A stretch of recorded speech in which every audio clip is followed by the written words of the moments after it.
Hello and welcome back to Blood and Ashes. This is episode 112, where we will cover Knife of Dreams, chapters 19 through 22. I'm your host Mo, and I'm joined once again by my friends in mourning, Jody. Buenos dias. And Willie.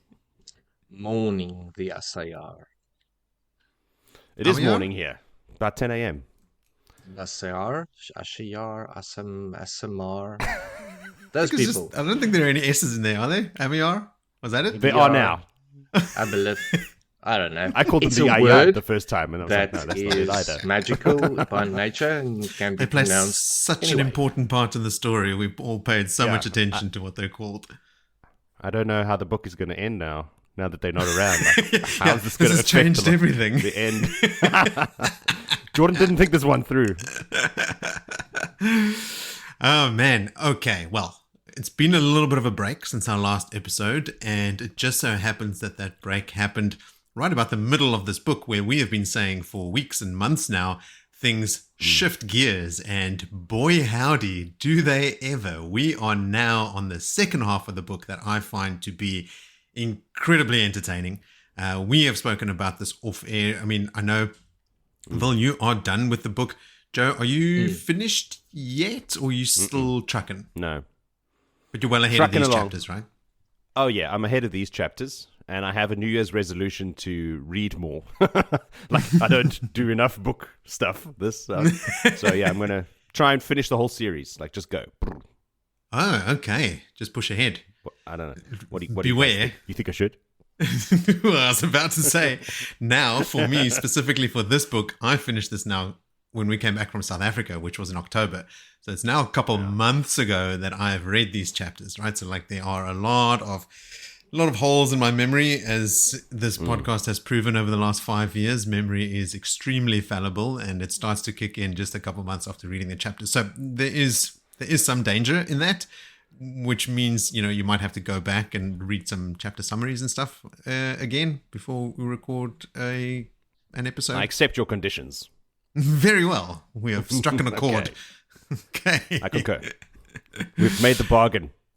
Oh, come on. Stop with the bargains and accords and seafolk Very, talk. very on brand. Hey, that's my chapter. What are you complaining about? You didn't have to go anywhere I had near to it. read it. You had to read it once. Yeah. But it's got some good stuff in it. I mean, it starts with some Seafolk admin. So many But- names, which no one will be repeating. In my notes, I've got a bit of clarification, just a little reminder of who Ah, everyone is and stuff, which helped me immensely. Like, I mean, I took notes of it because I had to go read it again. Like, who is Hareen? Like, where did she fit into exactly? Who was she traveling with? All that stuff. But yeah, we'll cover that. Yes, super exciting chapters coming up. And I think pretty much, what is our first chapter tonight? Is our first chapter tonight Vows? It is too. I Sure. vow to tell you the truth. And Oh, it is. Billy's doing his own little segues. Excellent. Yes, I mean, what a way to start off the second half of the book, right? Like, with an almost literal bang. So I guess enough with the pleasantries. Let's take care of our homework so that we can get into that bang with which we start off. And first up is everyone's favorite section called Callbacks.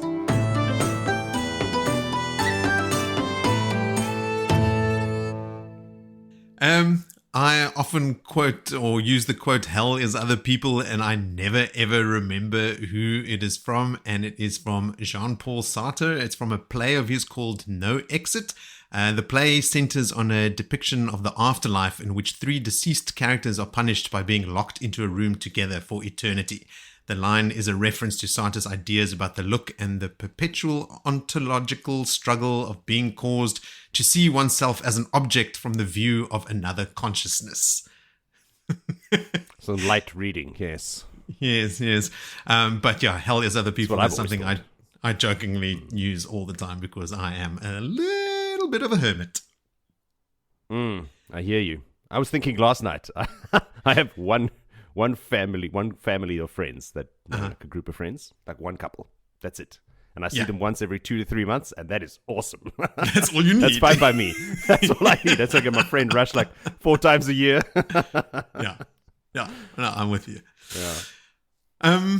We had a quick chat about Olivia and Nynaeve's height. Do you remember this? Like they said, like Olivia was only barely taller than Nynaeve, and I said, "Oh, wasn't Nynaeve supposed to be quite short?" You know, so I always pictured Olivia as tall, but that's probably just because of how strong she is and the power and everything. So, wouldn't you believe it? The fandom wiki has a listing of every single named character with whom there is some kind of height description. So they make some general assumptions about taller than most men, or, you know, like when they're talking about the woman and that sort of thing. So they've got a couple of ground rules, and based on that, they've got a full list of all the named characters that have any kind of reference to their height.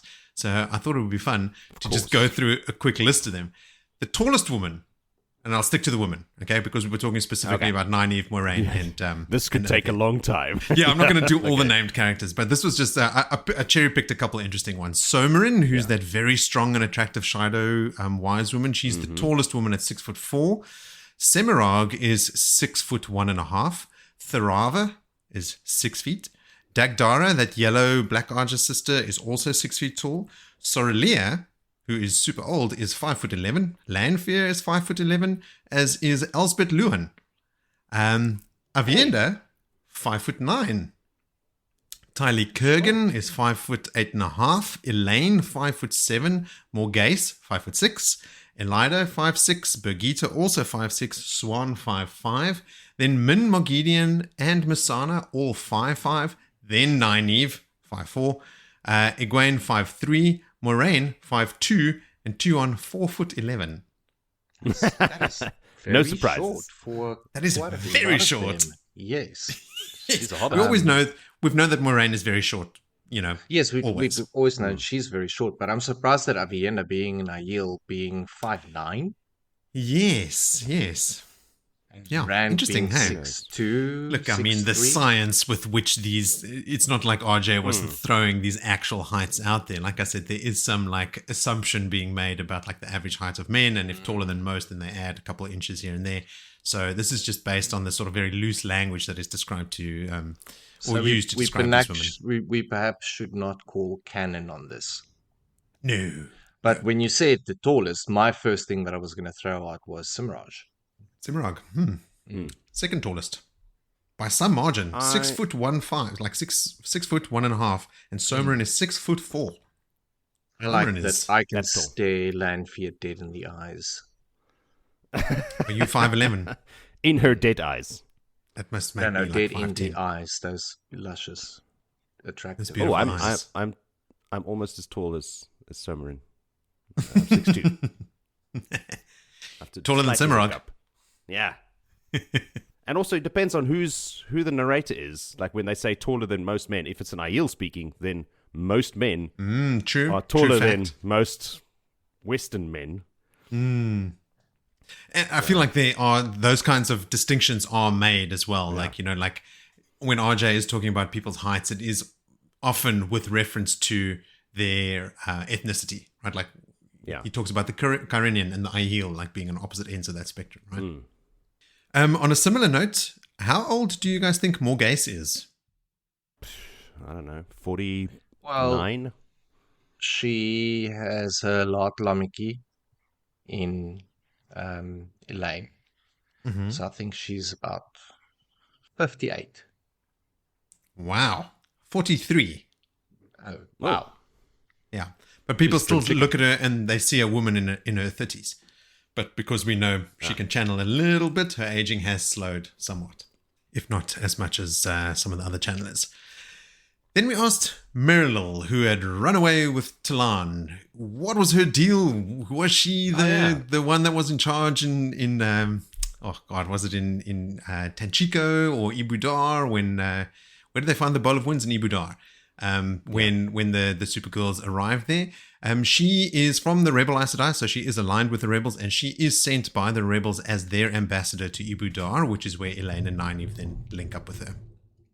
Can you hear that thunder? I did hear that. Yes. I was just thought somebody was hitting the desk.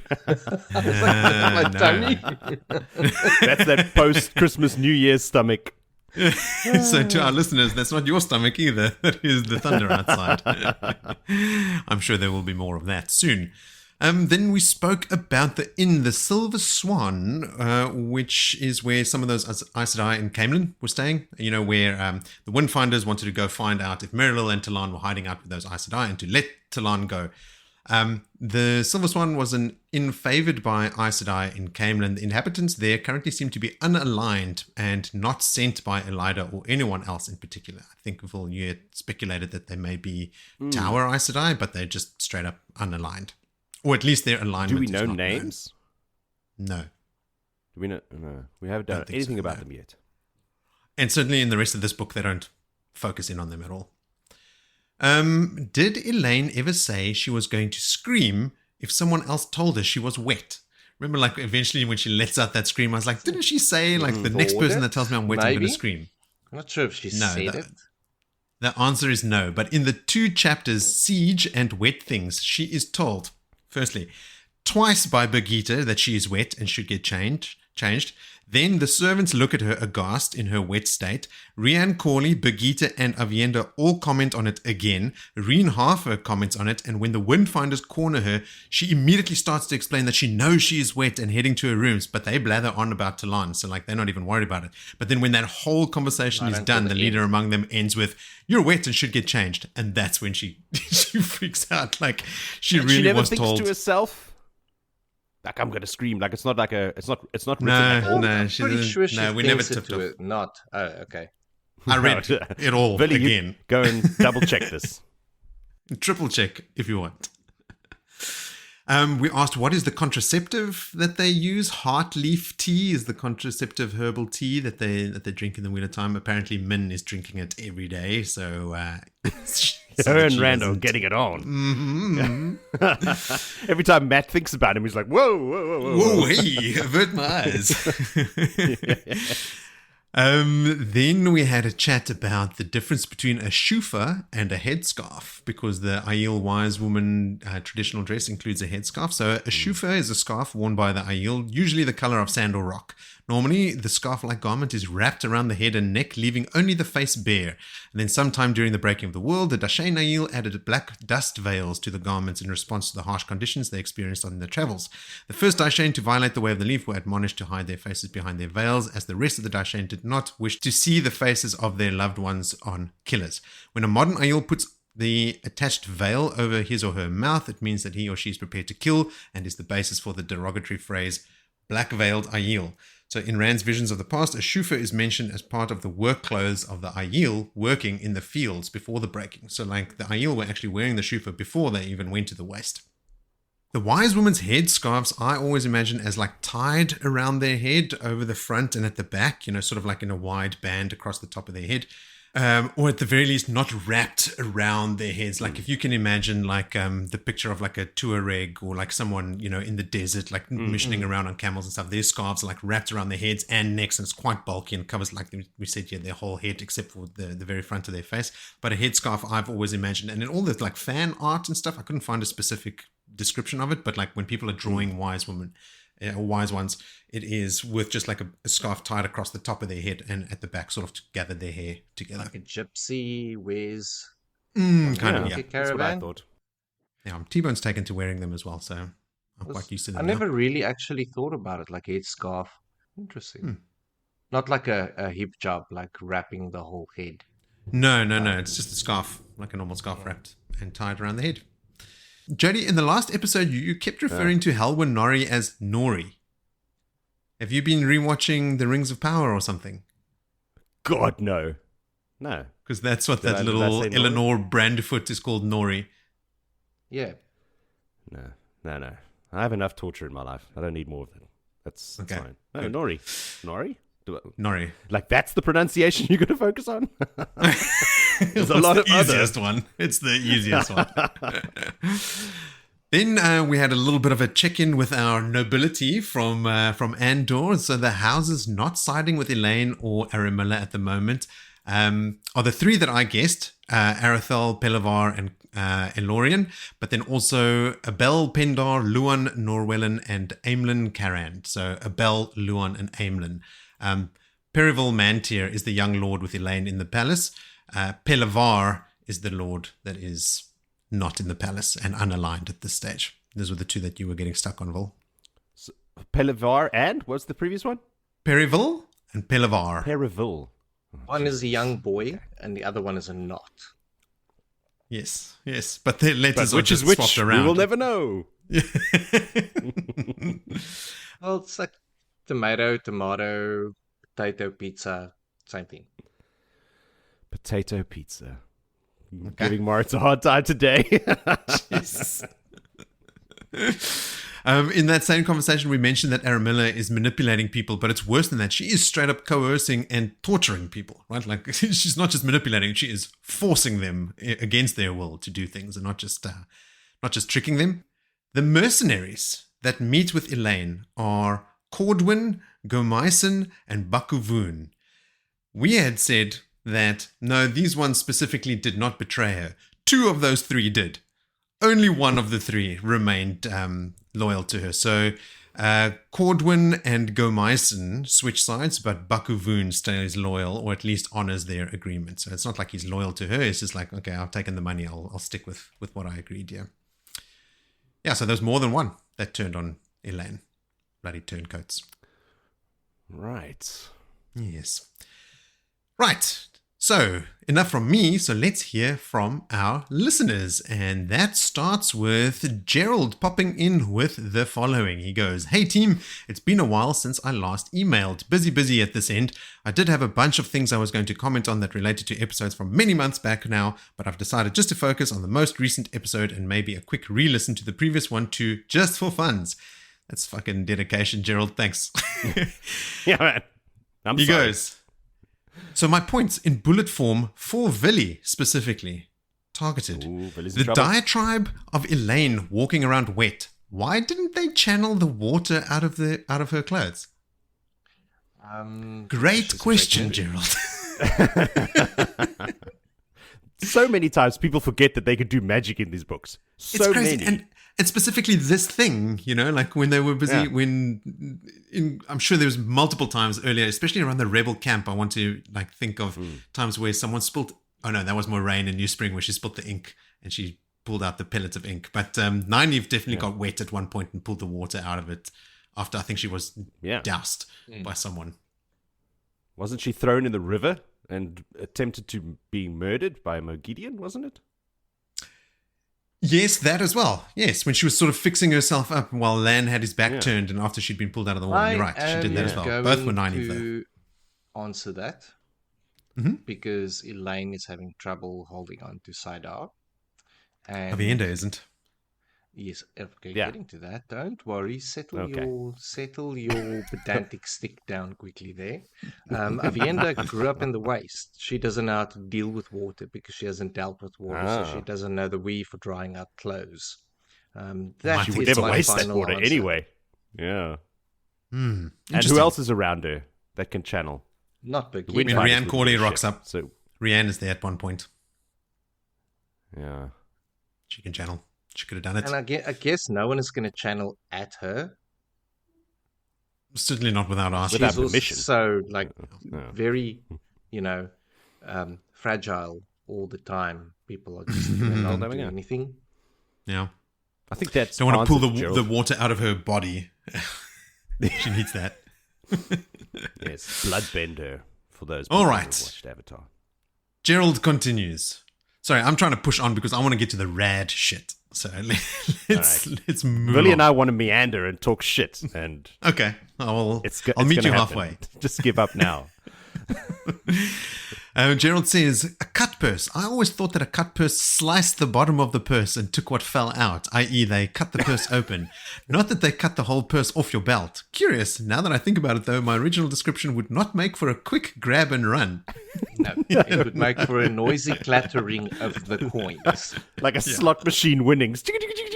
Just stand still, I'm trying to catch these coins, damn it. Also, the cut purse with all that money stashed in his room because he doesn't like or trust the banks made me wonder if banks in Randland worried about money laundering, money obtained through illegal activities? Don't see how they could have tracked it. Be so easy to launder money in Randland. Like, I mean, Yes. they're trading in Well- like gold coins, right? Paper trails are hard to come by. Yeah, and every Suppose country's if got their own you coins with their are own a sizes and merchant, weights, and it's like, how are you going to keep track of all of that? you have to pay tax. So I think Yeah. that's more kind of the laundering would come in a person like Bale Doman who had weird trinkets, Yeah. spend his money and put it into like Quindy items and launder it Yeah. through. How do you declare items. that on a tax return? No, nothing Seal to of declare. the Dark One ×3. Smugglers, How do you value not it? known for being, Johnny on the spot with their tax returns. And also to Gerald, I just wanted to say that disliking or mistrusting the bankers is just Hark's excuse for stowing all the cash in that room, right? It's because he stole all of it, that he's not putting it in the bank or anything. It's not that he doesn't trust them. Gerald then opens up some old wounds here. Do you think pigeons could be trained to go through gateways and still find their destination? A new revision of the old pigeon communication network. Gateway Pigeon Service. Your messages arrive quicker with a new and improved Gateway Pigeon Service. I mean, Again, a bit redundant. If you've got a gateway, you would just step through and give somebody a letter with your own hand. Why put it on a pigeon? I'm pretty sure that a pigeon would find their way home. Even if you put them through a gateway. Because they're transported in cages and stuff, like they're not like, yeah, guys, I'm going to drive you to this place now. Make sure you memorize the route for when I set you free in 2 months' time and you have to fly back to where we came from. Like, I think their sense of direction is much more innate. I think maybe they're going to need time to just readjust because because you send them 1,000 miles through a gateway in a single step, then they're like, whoa, like their internal gyroscope is all messed up. Their little magnetic field is all messed up. I don't know, because like when they're traveling there, it's slow and they have a time to adjust and remember where they are. I am gonna have the opposite answer, as in pigeons aren't very intelligent. They would just go like, I'm here. That was quick. No, but what if you take them away from where they need to go to? Then they go, where am I? I'm not here. Hang on, I'm not here. Yes. I don't see how this is going to work, guys. I'm always baffled and amazed at the multitude of animals in the animal kingdom that can find their way from one place to another place, whether it be streams they're swimming up or land oceans that they're traversing. Oceans. Yeah. There's magic in that. It is literal magic. And then I see humans get lost in a suburb. Like, I don't know. Or a mall. Yes, a shopping center. Yes. I shouldn't point fingers. I've done that. Where did I leave my car? Remember, kids, we're in the car. itchy How do you lot. not know where it is? Gerald then continues with, now re-listening to the previous podcast, and it is Sunday morning, so now I'm obeying Jody's new rule to write in. Good. Thumbs up from Jody. Oh, before we continue, before we leave the pigeons behind, they do make a comeback in my chapter. Oh, okay. I do not remember this. There is still a very advanced network of pigeons we can talk about. Then, random thoughts from Gerald. Oath rods. I had a thought about putting lots of small oaths on someone. Drive under the speed limit. Always put your left shoe on first. Don't bite your fingernails, etc. To see what damage it would have to someone. Gerald has to see problems. What damage. Semirog, is that you? Willie's influencing people remotely over the internet. Yes, my reach is far. Yes, your aura, it goes through the internet. Isn't Gerald in New Zealand? Gerald is in New Zealand. So it's not that far. Melbourne, New Zealand. I mean, it's quite far, but on a global scale. It's not as far as Spain. Yeah. It's not Jody's fault. Can't blame me. Thus I walk in the light. Gerald, speaking of light, says, fireworks. In New Zealand, we used to spend all year making model tanks and planes so we could blow them up with fireworks. Double happies were the ones for that, about 3 centimeters long and maybe 8 mils in diameter. The garden would be covered in little bits of red paper afterwards. Ours, the little ones that we used were called Tom Thumbs. Those were those long strings that we used to break up. And when you had lots of money, you would set up a whole string in one go and throw it. Yeah. But normally you used to get them in those thick packs. Wasteful spending. Yeah.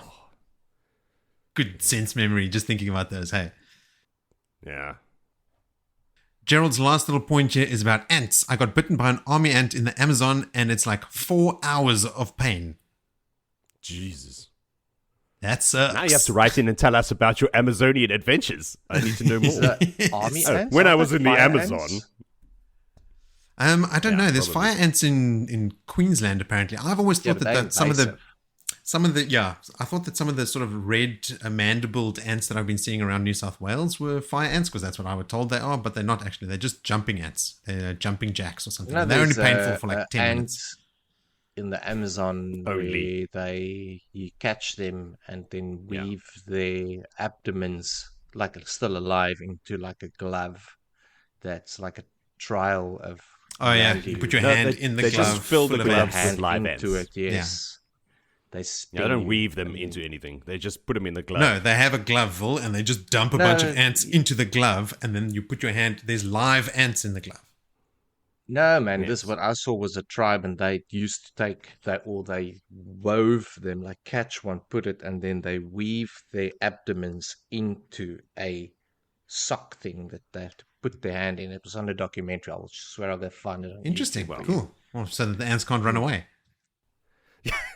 Yeah, they just there. They're like, oh, sting bonus. Yeah, super pissed off and frustrated about being woven into a piece of fabric. I do have to also just mention Gerald's email signature. He just goes, and that's all, folks. Gerald, Team Anti-Cadswain. And then he took a screenshot of an old email that he sent me where he was bitching about Cadswain, and then circled in a big red circle, I'm fully in Jody's team anti-Cadswain. So he's just making it very clear that he's not warming up to her at all. All right, Gerald, message received. It's hard. Righto, then Mick Halverson sends in a new message that goes like this. I love how Nynaeve uses her Aes Sedai ways to manipulate land. She gets the promise from him he will accept any who offer to join him on his quest to Tarwin's Gap. Then she drops him in the Borderlands as promised, as far from Tarwin's Gap and still be in the Borderlands as possible. The section where she speaks to Master Aldragoran in the tavern is I am Nynaeve T.L. Mira Mandragoran, and her message, my husband rides towards Tarwin's Gap, towards Tarwin Gaidon. Will he ride alone? Gives me chills every time. There's going to be a lot of talk about that. Get out of I my think, in chapters, Mick. That's the climax of my chapter. I remember when I was young and I read that, I was so annoyed with Nynaeve. Yeah. I didn't like what she did there at all. Now it's like, fuck, that is genius and great, and I love everything about it. But Mick continues and he says, a special mention goes to Nynaeve quoting Land back to himself. Death is lighter than a feather, duty heavier than a mountain. I often use this quote with my wife when she wants me to do something I don't want to do. I think she would fit in well with Eamonsfield, as she usually just tells me to shut up and do it. Anyway, keep up the great work and on to Tarwin Gaidon in a few books' time. Cheers, Mick. Yeah. Right, Mick. Yes, I'm not even going to try that one with T-Bone because she will just stare at me blankly until I do the thing she asked me to do. Levi Wagner is back with this new perspective. He goes, hi Mo, thought Varen leaving the room with a pretty weak excuse right before a Trolloc attack was supposed to be a hint that she is Black Arja. It is interesting that Varen takes part in the Battle of Two Rivers but seemingly avoids this fight at the Manor House. Any theories on why she would avoid this fight? I've not read past Vows yet, which means I could be way off on her dodging a fight. I don't think she is mentioned again. She excuses herself from the room before the attack happens and then is conspicuously absent. She gone. And also gets the next we hear from her is in a letter to Rand that she gives to Rand, or that Rand receives from her, saying that she should trust Cadswain and don't trust everyone, and yada yada yada. But we don't see her again. Look, I mean, this got me thinking, Levi. Like, while she is Black Arja, I think she can easily justify fighting the Trollocs to keep up appearances with Rand and stay close to him, right? Like, she could she fought at, like you said, at Eamon's Field against Trollocs and stuff. And the current orders from Moradin to the Forsaken, so at the very top of the Dark Friend network, is don't kill Rand, kill these two instead, right? Like Matt and Perrin. But that also changes all the time. Varen being Black Arja means that the Forsaken that is likely directing her actions, if at all, would be Moradin Ishamael, who established the Black Archer. Maybe Missana, but I don't think Missana. She seems too out of touch with where Rand is, even, right? And so does Moradin. So I don't think Varen is feeding that information back. So that just raises another question. Like, Varen is a bit of a free agent, right? Like, I wonder who else is in her heart. I wonder who's keeping tabs on what she's doing. People must know by now that she's had plenty of exposure to Rand. So Black Archer sisters, I would assume those at least that know she is Black Archer, because it would only be 2 other sisters, but would, probably be trying to do something with that. So it's an interesting observation, and it got me thinking. I don't think she's avoiding a Trolloc fight here. Even, the Forsaken and the Black Archer don't give a shit about Trollocs. Like, she can fight Trollocs and kill them if it keeps up the facade. There's no reason to believe that she would have known that there was an attack coming. Moradin doesn't inform every one of his plans. Just the fact that she's Black Archer is all. I think that we'll have to find out later where she went. Becoming Black Archer as a brown sister for the purpose of information. Absolutely. Probably killed her own heart. And through that actions, disappeared within the Black Archer. Like a total... Be one way of doing it. No one seeks her out. It would be one way of doing it, because if you only know 3 and the other 3 don't know, that connection works both ways. You can't let everyone out. But she was then able to lie. She was able to do stuff. She was on no one's radar in the tower, Leandrin and Key and that lot, but knew of the existence of them. Therefore, super cautious with everything and with her advice. And it plays into where she comes from. What is it? Farmadding? Yeah. That she murdered someone there, or she was not welcome there, or what was the story? I can't she did murder someone. Or there was a story about a man who tried to murder her and she killed him instead. Like, the last thing he said to her was XYZ. But yes, there is also a reason that she should not be welcome back, and those 2 things could be related, but I don't think they're expressly or explicitly linked. Yeah, she's one of the total question marks. She's an enigma, secrecy around. She very much. She operates on her own agenda, and she doesn't seem to be taking orders from anyone. It'd be interesting to see if anything like that comes up later. If there is like a Forsaken or we're always looking out for it whenever there's any sort of talk about Varen, or when she's in there or involved. And I think it's just, probably not to create any outing for her. It's convenient to write her out of the manor house at this point in time. Yeah. As opposed to, because if she's faced with a Trolloc, I don't think she'll any problem. She'll kill it. Levi's got a point. It is conspicuous that she's just like ups and leaves. Like, all right, I'm out. And then Trollocs attack. Like, maybe she was aware of the attack and just didn't feel like taking part. Like, I'm not going to make much of a difference here. I'm just going to go. Well, she had no idea. I think she had no idea. Pure coincidence that she already had a plan to leave, because she had written a letter. She has things to do, places to go, things to do.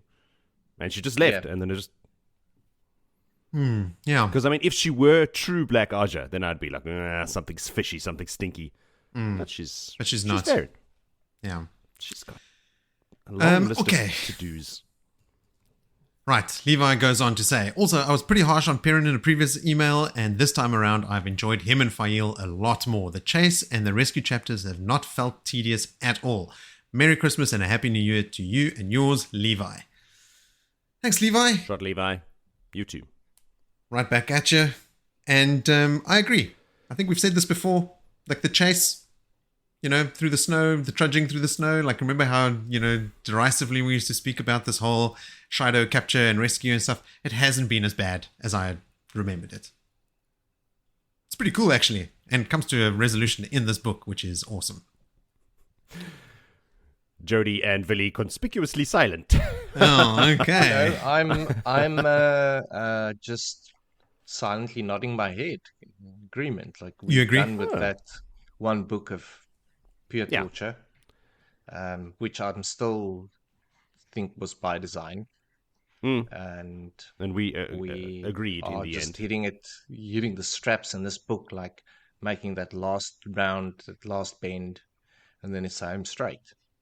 But even the number of chapters, right? Like, because this happened in The Winter's Heart, right? Like, it happened a long time ago. It happened in book 9. We're on book 11 here.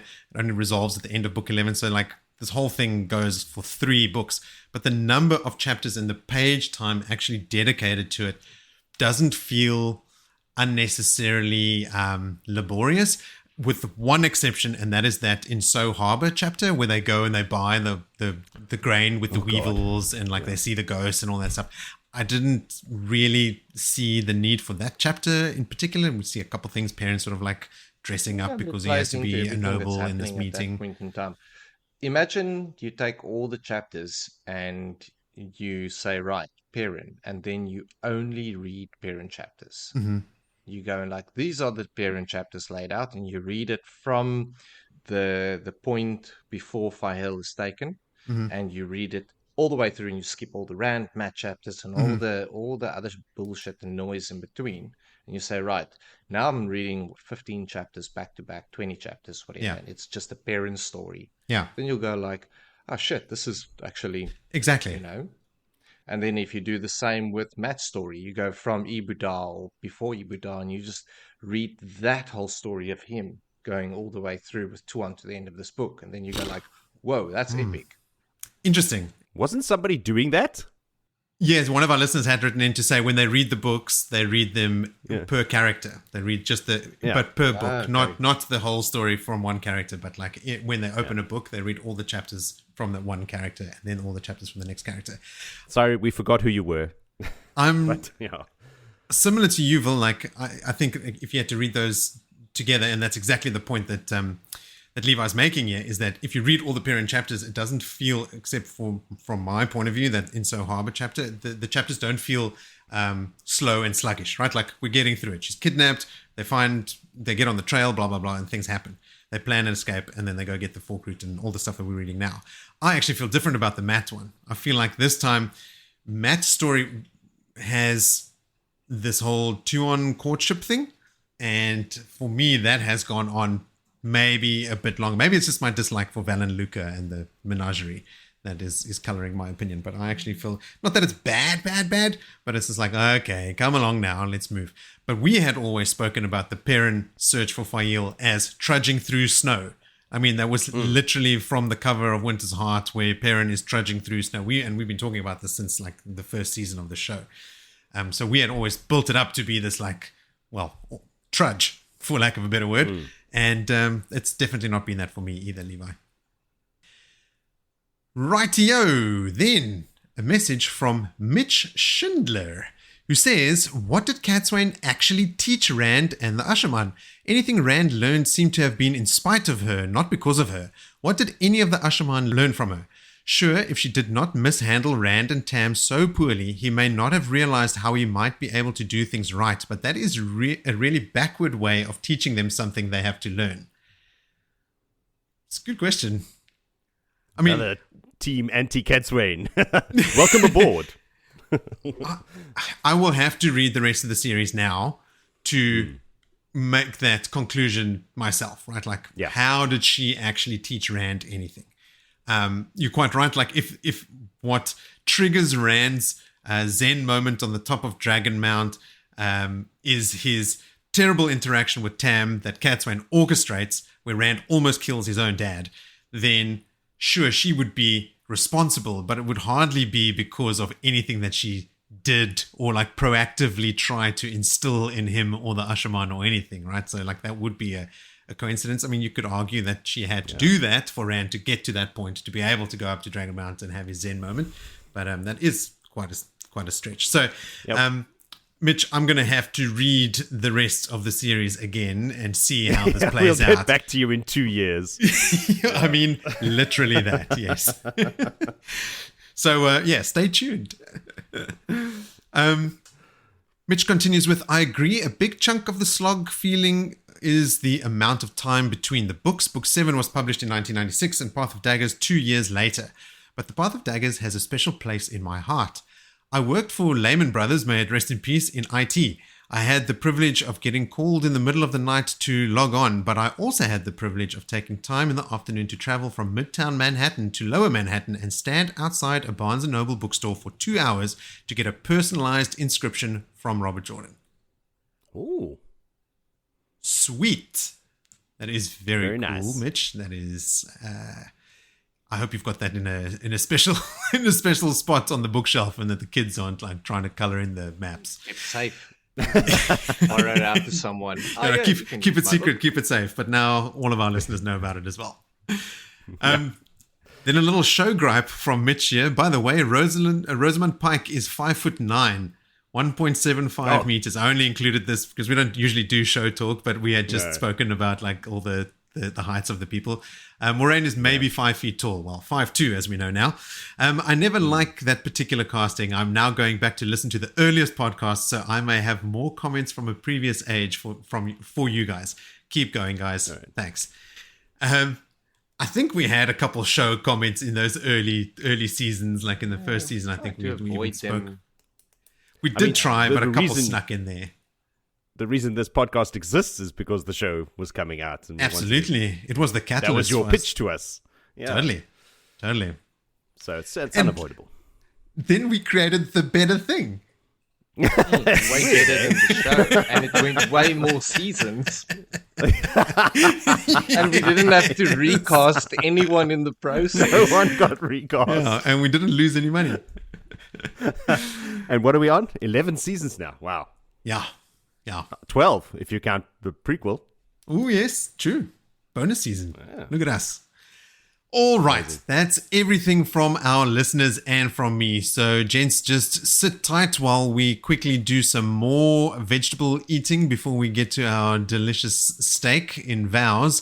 First, broccoli into the mouth is previously on Blood and Ashes.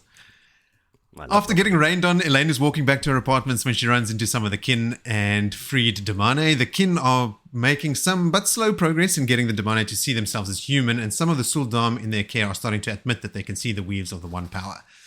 Elaine suggests they send the woman back to the Seanchan to shake them up a bit, but Rianne is not a fan.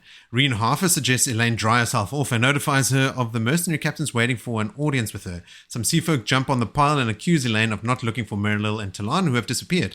The Seafolk send Renail to the Silver Swan, where they know the other Aes Sedai are staying, to see if they are harboring Merilil and Talan. As they progress through the corridors, Elaine is getting lost and thinks it's her pregnancy messing with her head. They finally make it to Elaine's rooms, where she and Avienda can finally get dry and dressed again. She sees Avienda handling a bronze knife they know to be a Terangriel, and quickly figure out that Avienda has the talent for telling what a Terangriel can do just by holding them. But before long, some wise ones appear to summon Avienda. Rand has ordered the Aiel from Camelin to Aradoman, and Avienda is to go with him to continue her studies as a wise one apprentice. Before parting, Elaine loans Avienda both the Turtle Angriel and the Dreamstone Ring Terangriel. Elaine then meets with the mercenaries who want more money, but she turns them away with their original deals in place.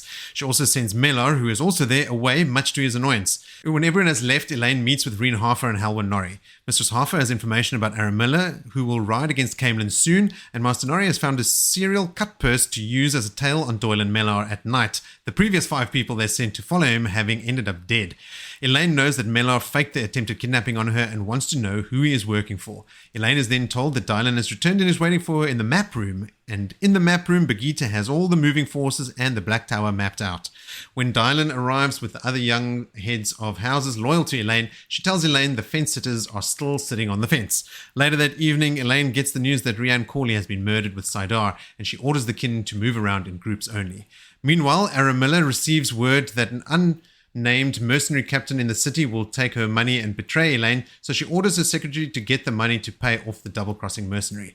Meanwhile, Rand is still in Tyr and talking with his friends when Logain returns with news. He explains Elaine's situation. He's moved half the Black Tower to either Aradoman or Ilion, and reports that Bandar Ibn is in chaos while King Al-Salam is nowhere to be found. Thanks, Elida. But Roark and the Aiel are working on restoring order. He also reports that there are almost 100 Ashaman who seem to be completely in Time's pocket, and that Rand should be doing something about it. But Rand is too preoccupied with making a truce with the Seanchan, something he understands from the Finns to be crucial to their victory in the last battle. Then news arrives of the arrival of 3 Ogier, and Loial immediately knows what's up. Nynaeve leaves to go find Lan after giving a warning about an oncoming storm, and she doesn't mean the weather. Which brings us now to chapter 19 called Vows. Willie, will you vow to give us your best recap? Yes. Excellent. I vow to uphold my oaths to the Dark Lord. One. Knew it. We are in the point of view of Loial, who is in the manor house and busy soiling his oversized pants because his mommy has arrived. So he's reluctantly making his way to see his mother, scratching his itchy beard and his itchy moustaches as he goes, deep concern for his book. His book. His book. How is he ever going to get to finish it? Is he ever going to go and get it finished? Oh, he spots a serving woman entering the room with some towels, and he thinks, oh, maybe they want to dry themselves or get away and do something, trying to find anything that he can to get out of it. But there's no getting out of this one. Coverall is waiting, and he can't stall any longer. Opening a screechy door, he enters the room. His eyes sweep over the room, sees his mum. Elder Haman is there as expected, and then falls and hovers and stays on the beautiful Erith. And he comments on ear tufts, fat noses, and a whole lot of things that a Ogier will find attractive in that moment. Coverall, on the other hand, is not stoked. Not about the chase, and a merry chase, as Elder Haman says it, and his attempt at growing a beard and mustaches is not received well at all.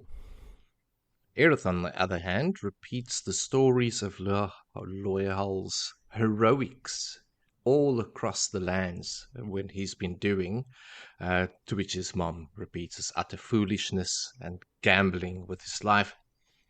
The three-way commentary is ongoing the whole time there.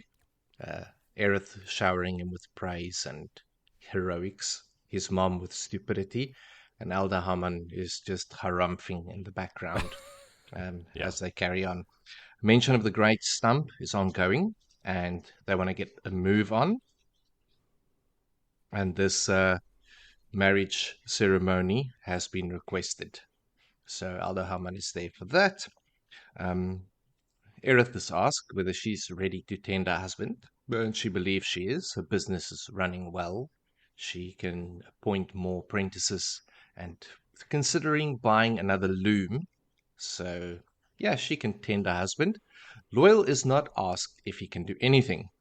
He is just sold off like a cow at an auction. Like that, approval's granted. They have the ceremony in 2 swift sentences. A wedding after my heart. Done and dusted. No frills, no fusses. Just do you. It's done. They have a little tender moment, and there's acceptance of his mustaches. But Coverall wants to get going.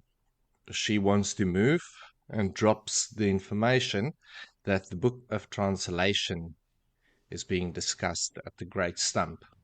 And she wants to get there ASAP, and Loial exclaims to this, no. He does not agree with this, and he wishes to address the stump.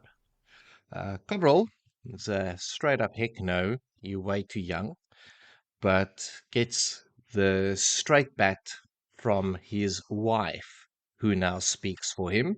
She got no more say, and she's like, no, he's allowed to. I am tending the husband now, and what would you say to the stump if you are given the opportunity? Husband, very serious. A moment there, he gathers his thoughts, and then he knows what to say, and does the whole speech about marching and fighting the shadow. His mother rebuts as a big speaker about what about the War of 100 Years, and he's like, well, that was a human affair, nothing to do with us, Ogier, but this is not human affairs. This is a war against the shadow. And Elder Haman is won over. No, don't even have to go. Just like that, bang, dang, done. You're great. You can go and address them, in my opinion. The shadow is coming like wildfire, and we dare not run from it.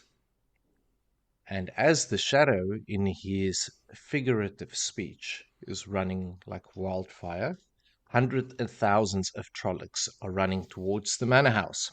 Mm-hmm. Loial spots them. He first thought maybe cattle.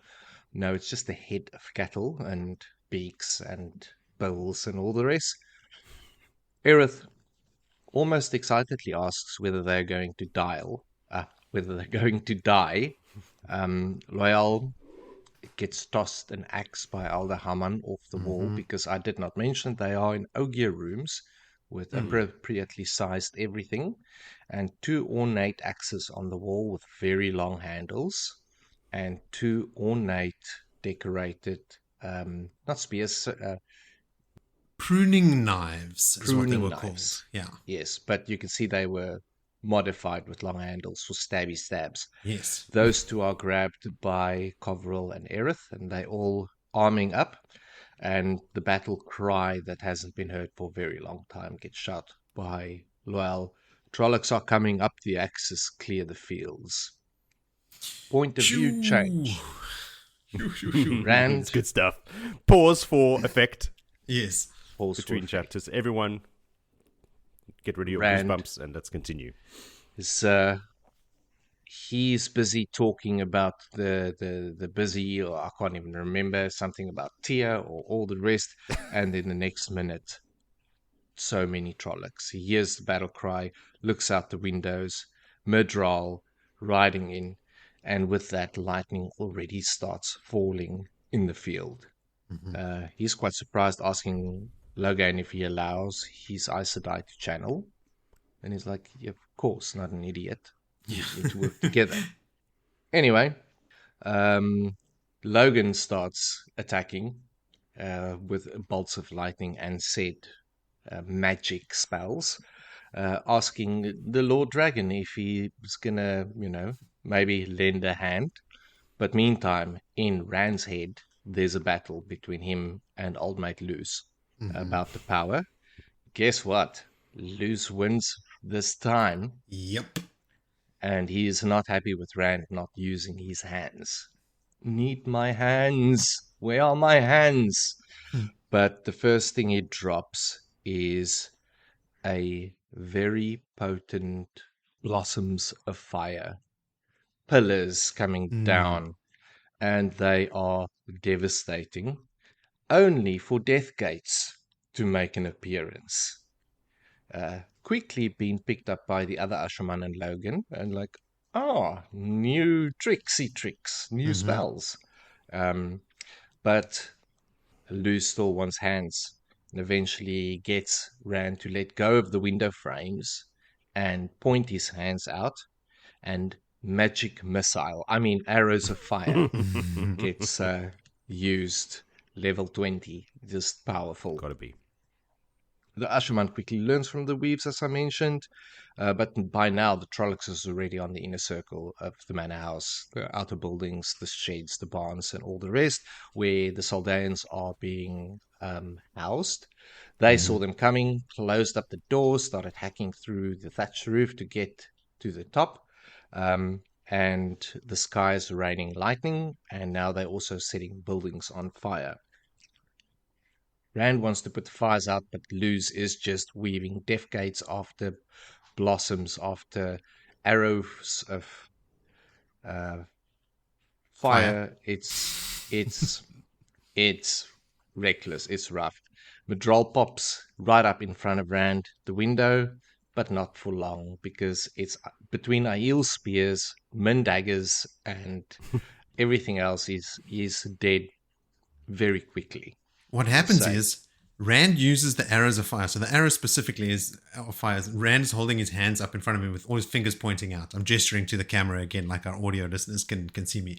But he's got like all 10 fingers pointing forward.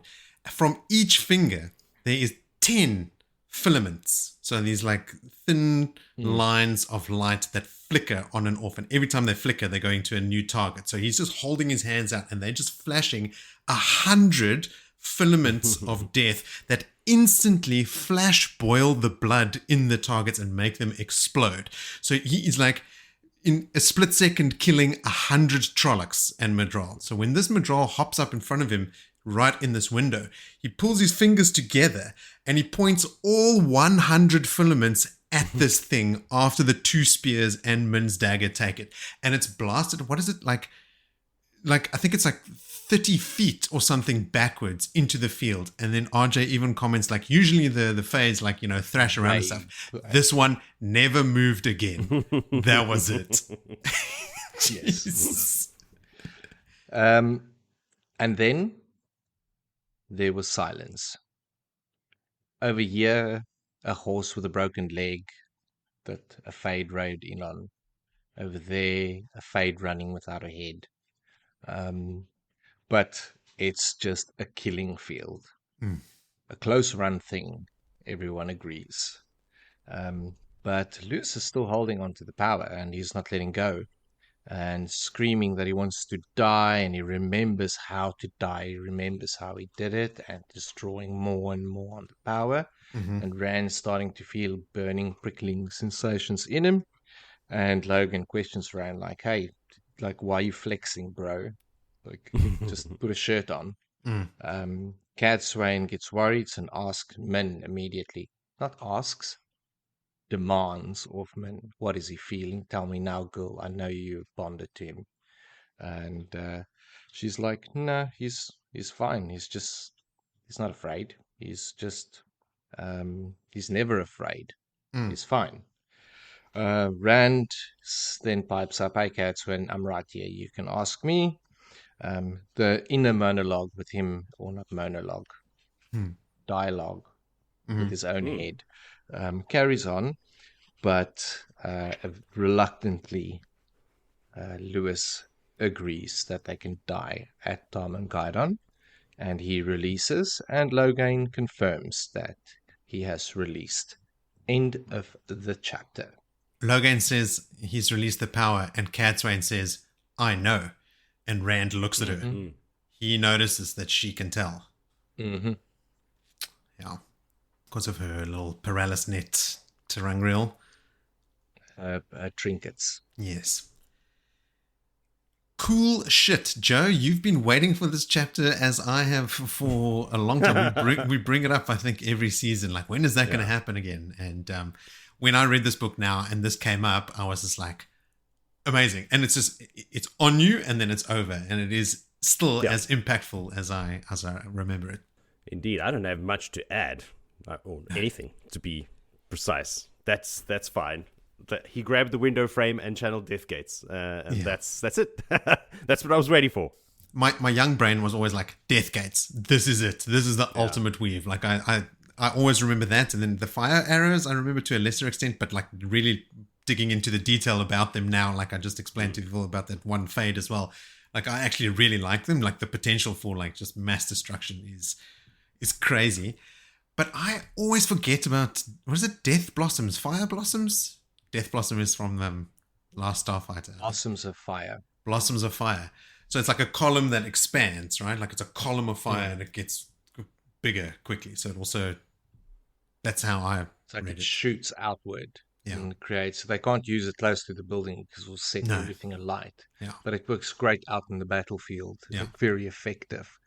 Logan's like, where you been with these weaves, bro? Like, why are you not teaching us this shit? Saving it for yourself. I don't even know about Rand wasn't saving shit. He was speaking to old mate Luke. And when you said like, not to bring that part up. Stop flexing. Like I think he says to Rand, like, we all know you're stronger than me. It's fine. Like, you've already proven that. Don't have to show everyone.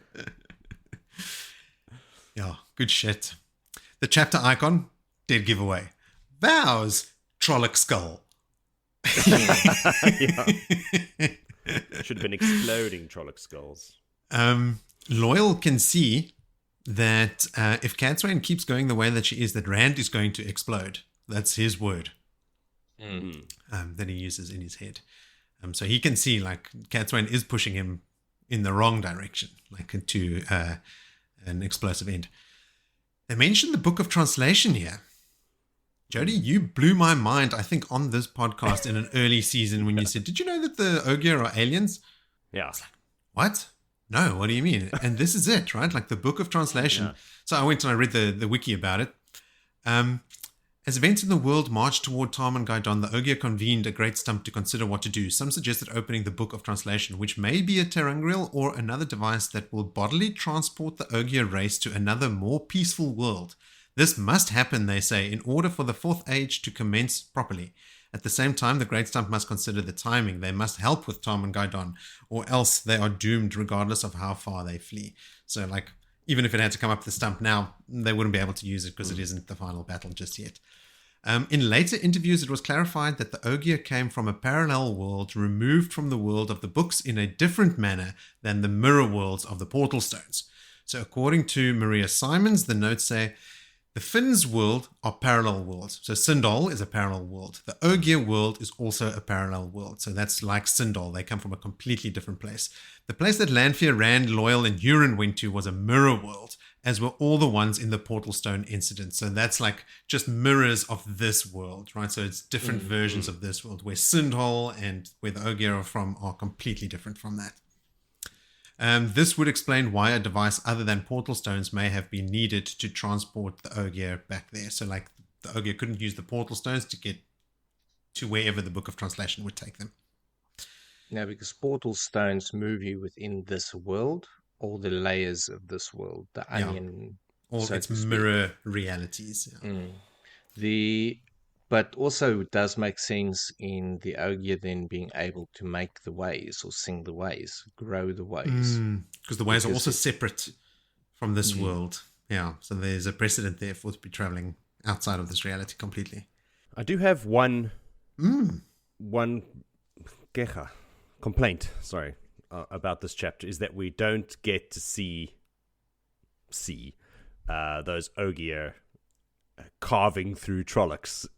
Like with the Elder axes. Haman with an axe, that would have been amazing. That I want to see. It would. I mean, I think we will still get our opportunity. The fact that, like, Loial comments on the fact that in this room, it's not how the Ogier was set it up. It doesn't look like an Ogier room at all, but the furnishings and some of the artifacts in the room are Ogier. So the host has clearly taken the effort to make Ogier feel at home in this room. And above the fireplace are the two axes and these two pruning knives, like one with like one serrated edge and one smooth edge, and these red tassels hanging on them. And Loial can see, like, yes, they are pruning knives, but they are clearly meant to also be used as weapons. And the lady Ogier grabbed them, ready to go. I think Loyal's mom says, we'll head to the stairs and so like they immediately know, like, create a choke point and we'll hold them off with these knives. All these hundreds of trollocs will just be at the top of the stairs with these knives and hold them off. Ready to go. And I was also so stoked with just how eager Elder Haman, like, just immediately, trollocs are coming, axe, yeah, Loial, catch. And then he grabs one, like, very quick to distribute an instrument of destruction. Loial had just given him that speech, so he was like still fresh on the offensive, He's like ready to go. It's like, oh sweet, I'm so stoked the trollocs are here. Let's go get him.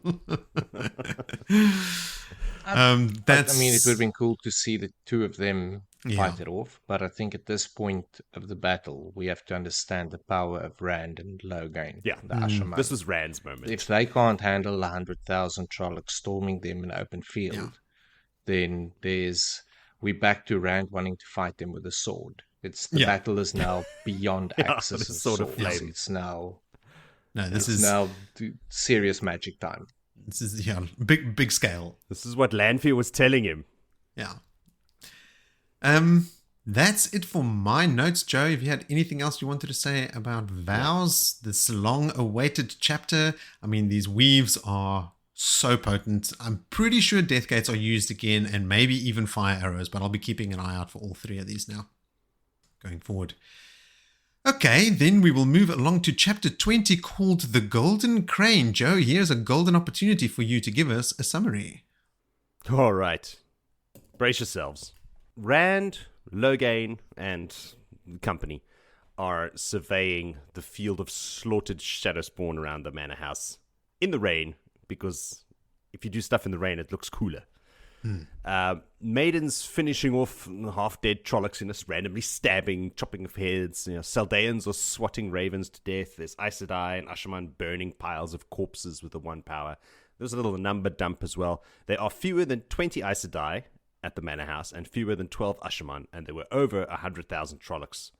I don't know if that number includes the Bedral that was sent with them. Whoa. So I don't think they're including Logain and Rand as Ashaman, or maybe Logain. So maybe 13 male channelers and less than 20 female channelers. Or they Aes Sedai. Then there's Olivia as well. So maybe she's not counted as an Aes Sedai. So let's say 24 Aes Sedai and a dozen Ashaman. And 100,000 dead trollocs. But I suppose most of that was Rand. Wow. In the beginning. So yeah, the odds were stacked firmly against them. While they're out there, an old serving man appears to give Rand a letter from Verin. And Didn't Rand the tucks death it away from gates later. transport a lot of them away as well? Half, sometimes only half counted. of their bodies away. Sometimes half remained. Just their torsos. Yeah. Yeah, so there are just like bits of Trolloc and even whole Trollocs because they die when they move through a gateway, like just all over the world. Just scattered. People sitting down for dinner, dead Trolloc just lands on the table, squashes their Composting. turkey. Yeah. Anyway, but we know that Rand's got a letter because all the stuff was spoiled at the beginning of the recording. They arrive at a barn where there are 19 dead Saldeans lying on the floor being prepared for burial. They don't like burying people in the rain. They don't know why. This is not a thing you do up in the borderlands. But there's also millions of flies that appeared out of nowhere instantaneously. And they're not outside. They're inside the barn.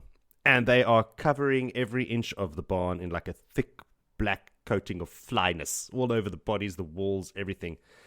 And everyone there is looking guilty when Rand arrives. And they're like, we don't know where the flies came from. Rand, not wanting to channel, he's like, this is disgusting. We're going to get rid of these flies. He doesn't want to let loose anywhere near the power again. Orders Logain to do it. And Logain's all moody. Oh, no, I'm a fly swatter. Shut the fuck up, bro, and just take your orders. But Olivia's like, oh, wait, I'll do it. I'm super keen. I've learned some stuff. Watch this. Doesn't know what she does. He just feels his skin tingling. And then all the flies decide that the barn is not where they want to be. They'd rather be dead out in the rain. And they just, the whole barn empties.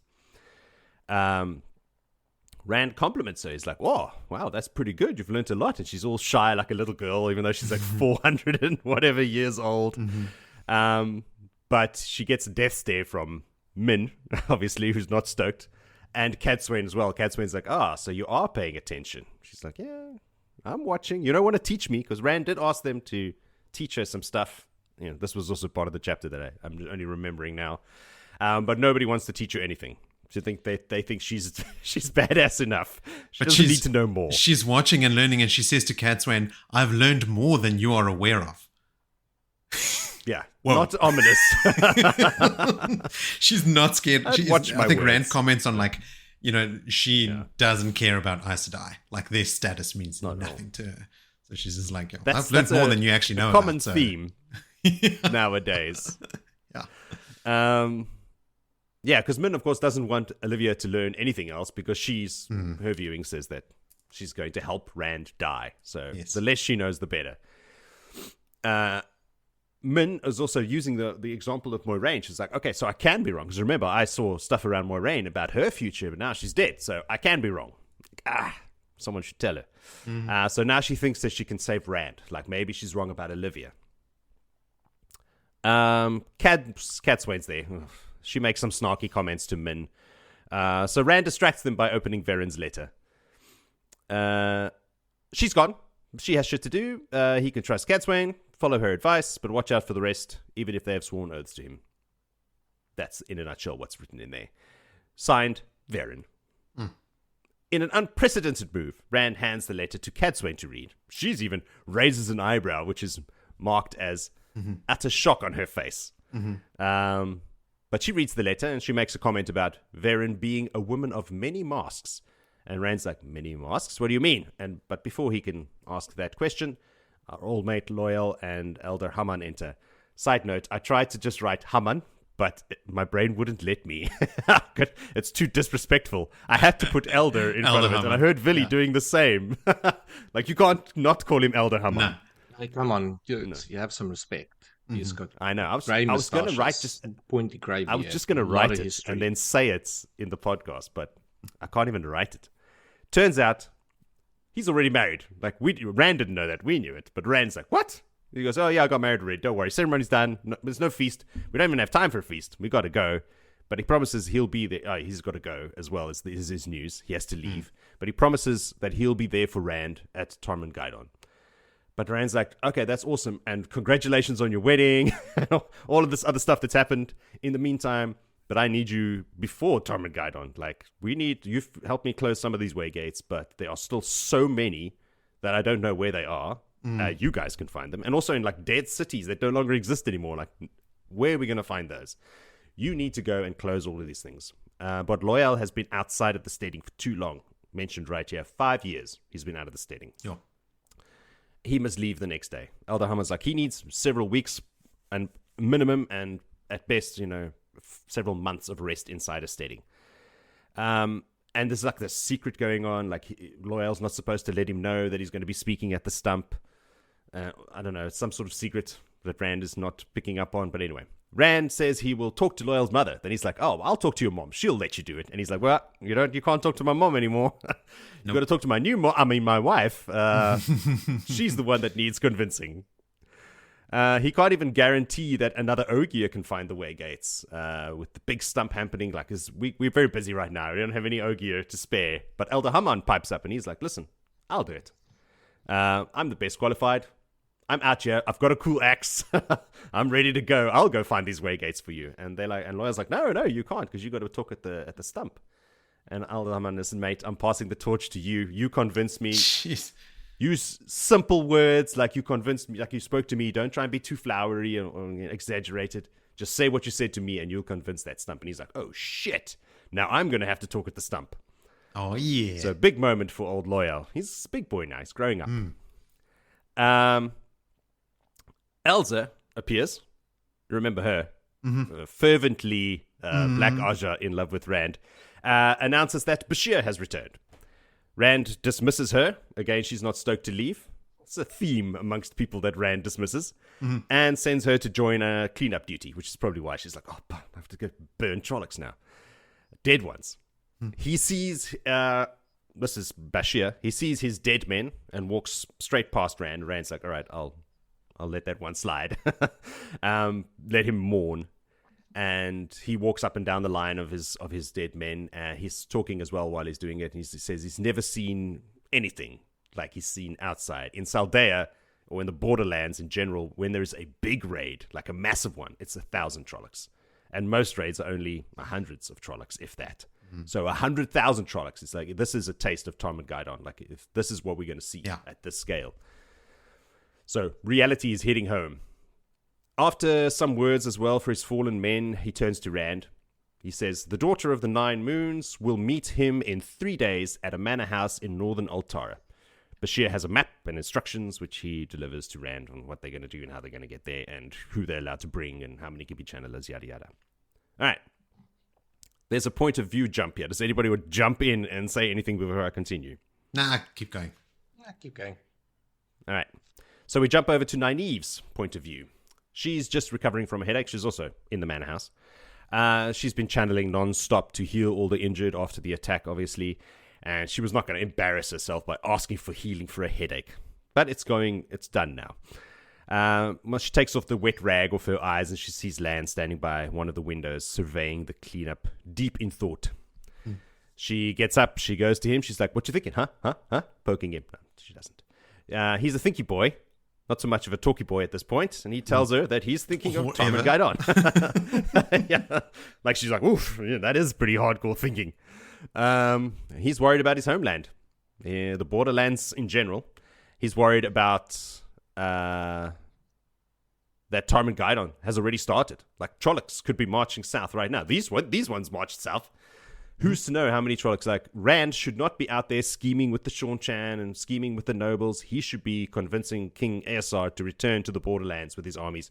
He should be marshalling armies and marching to Shale Ghul. Like, We need to go now, right this second. Stop all this cuck. Nynaeve knows he wants to go north, obviously. She knows of his war with the shadow. She drops that line on him, repeating his own line back to him, as we discussed in the opening, and returning to his private vendetta with the Blight. And she knows his duty is up there, and her duty is with Rand. Well, between Rand and Olivia. She's also very anti-Olivia. So she's got to stay by Rand and protect him from this woman. But she will take him to the borderlands. There's Aes Sedai wordplay, because she's trying to live up to being an Aes Sedai, even though she hasn't taken the vows. She remembers Egwene, the promise to Egwene. And with her consent, he's like, okay, I'll go. Like, if you're cool with it, I'll go. And she's like, no, I'll take you even. So she agrees, and he thinks he's on his way to Shinar and to Tarwin's Gap, where that's normally where all the big Trolloc raids come through, you know? They hug and prepare to leave and wada. She heads to the library to go and find some maps. Why would you need maps, Moraine? Moraine. Oh, ooh. Freudian slip. Yes, quite. High praise for Nynaeve, who's trying to embody an Aes Sedai, hey? Yeah, very much. Highest of praises. So she's got her maps, and when she comes back, Lan's ready, saddlebag standing, waiting for her. While their horses are being prepared, they're walking down to the stables now. Nynaeve gets an oath out of Lan. She wants him to ride to Fal Moran and accept anyone who wants to ride with him along the way. So Fal Moran, if you look at the map, is just past Tarwin's Gap. It's like the last city in the borderlands that you could get before hitting the spine of the world. Lan is suspicious. Like, she's agreeing too easily to all of this. And he has dealt with Aes Sedai for many, many moons. And he even asks her, like, how far south in Shinar are you planning to leave me if you want people to join me and I must travel to Fal Moran? And she's like, no, don't worry. It'll be cool. Don't worry about it. So he agrees and swears an oath, obviously, under the light and by hope of his rebirth and salvation, like a proper oath. Like, he's not getting out of this one. But even if he just said he will, we can trust him. He's a man of his word. They make out a bit in front of the stable hands. Lan suggests one last romp in the hay when they reach Shinar, but the public kissing is already a bridge too far for Nynaeve. She's embarrassed in front of the stable hands. And also, she doesn't want to leave Rand alone with Olivia too long, because apparently when those two have a romp, it's a long affair. Outside, on the ground, she knows, she weaves a gateway. As soon as they are through, she closes it and weaves another gateway. Just before Rand realizes he is not in Shinar, but at World's End. He's literally on the cliffs, staring at the ocean. And he's like, hey, this is bullshit. This is not what you agreed about. And she said, I said I'll take you to the borderlands, and we are in the borderlands. And good luck. I'm out of here. So, she reminds Lan before leaving that he promised, remember your oath. Goodbye, yoink. And she's through the other new gateway, closing it behind her, leaving old Lan there on his own, going, God damn it. Then we pop over to an inn in Saldea. Waylon L. Dragarin, a Hadori-wearing Malkiri and precious stone dealer, is negotiating with a buyer at one of the tables at the inn. At other tables, there are two more Malkiri in the room, Managan and Gorenelin. There's way too many syllables there. They do not wear the Hadori like he does. So they are not getting the respect in negotiations that a man with a sword and a Hadori usually gets. Waylon's customers agree to his price, and while they are paying, Nynaeve appears with her hands planted on the table. Master L. Dragarin, I presume. He was pointed out to her as a merchant with a good pigeon network. Here it is, guys. There's only one man in this planet that has a good pigeon network, and it's him. She's like, I need you to send some messages. Yeah. He notices all of her jewelry, being a jewel merchant himself, going over all her stones and trinkets and things. And then when he gets up to her forehead, he notices the Kisane, the red dot of a married Malkiri woman. But she does not look or sound Malkiri. What is this? She asks him to send messages to each merchant he corresponds with. Tarman Gaidon is coming soon. She then takes out Lan's signet ring that she has on her cord around her neck. She's like, "You recognize this?" He does. Obviously, Nynaeve tells him that she is Nynaeve T. Almira Mandragoran. My husband rides from World's End to Tarwin's Gap, towards Tarmangaidon. Will he ride alone? Waylon, at first, tries to talk his way out of this. Melchior is dead, you know? You know this, I know this, everyone knows this, but Nynaeve does some Nynaeving. Meanwhile, meaning she just looks at him with her eyes. Lan told me once that Melchior lives as long as one man wears the Hadori, so long as one woman wears the Kasain.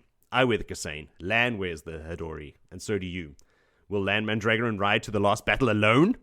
Laughing or crying, he doesn't know which. With tears rolling down her face, he tells her that Lan will not ride alone. He offers her wine. He's like, my wife is going to love to meet you. But she's like, no, listen, I got to go. She tells him that she has many more towns and many more inns to visit today before she has to get back to Tyr tonight. And he's like, Tyr tonight? She's in the Borderlands, remember? He's like, wow, Aes Sedai are really amazing. So she leaves a stunned, silent common room behind her because they were not quiet in their discussions. So everything, even the woman in the corner on the dulcimer, is quiet. Waylon turns to Managan and Gorelinan. Do you remember who you are? Do you remember your blood? Who rides with me to Tarwin's Gap? Launching to his feet with tears in his eyes, Gorelinan whispers, the golden crane flies for Tarmangaidon. Managan repeats it as a shout, lurching up and overturning his chair. Waylon joins them, leaving all three of them shouting at the top of their lungs, the golden crane flies for Tarmangaidon. And that's how the chapter ends. And that's when you get up and go to the bathroom and blow your nose and wipe the tears on your eyes and stop doing notes for the day because that is that. It is so good, hey? I mean, actually getting teary anyway. Oh, just like how it worked up the guys, like because the characters are crying, you know, like the men are standing like, I'm the holy character. I even put on my Hadori that I got at Melchiricon. Here it is. Oh, yeah. I'm actually going to put it on right now. Okay. No. Carry on. What did I miss? Nothing. Welcome back. Like I said, like when I first read this as a younger person, I was like, Nynaeve, you played a trick on Lan. How dare you? And now it's like, that is the coolest thing. Does Lan, again, like I said at the beginning of the episode, it's been a couple of months now since I read this chapter, but does Lan have this like moment when he realizes where he is at sort of Land's End and stuff?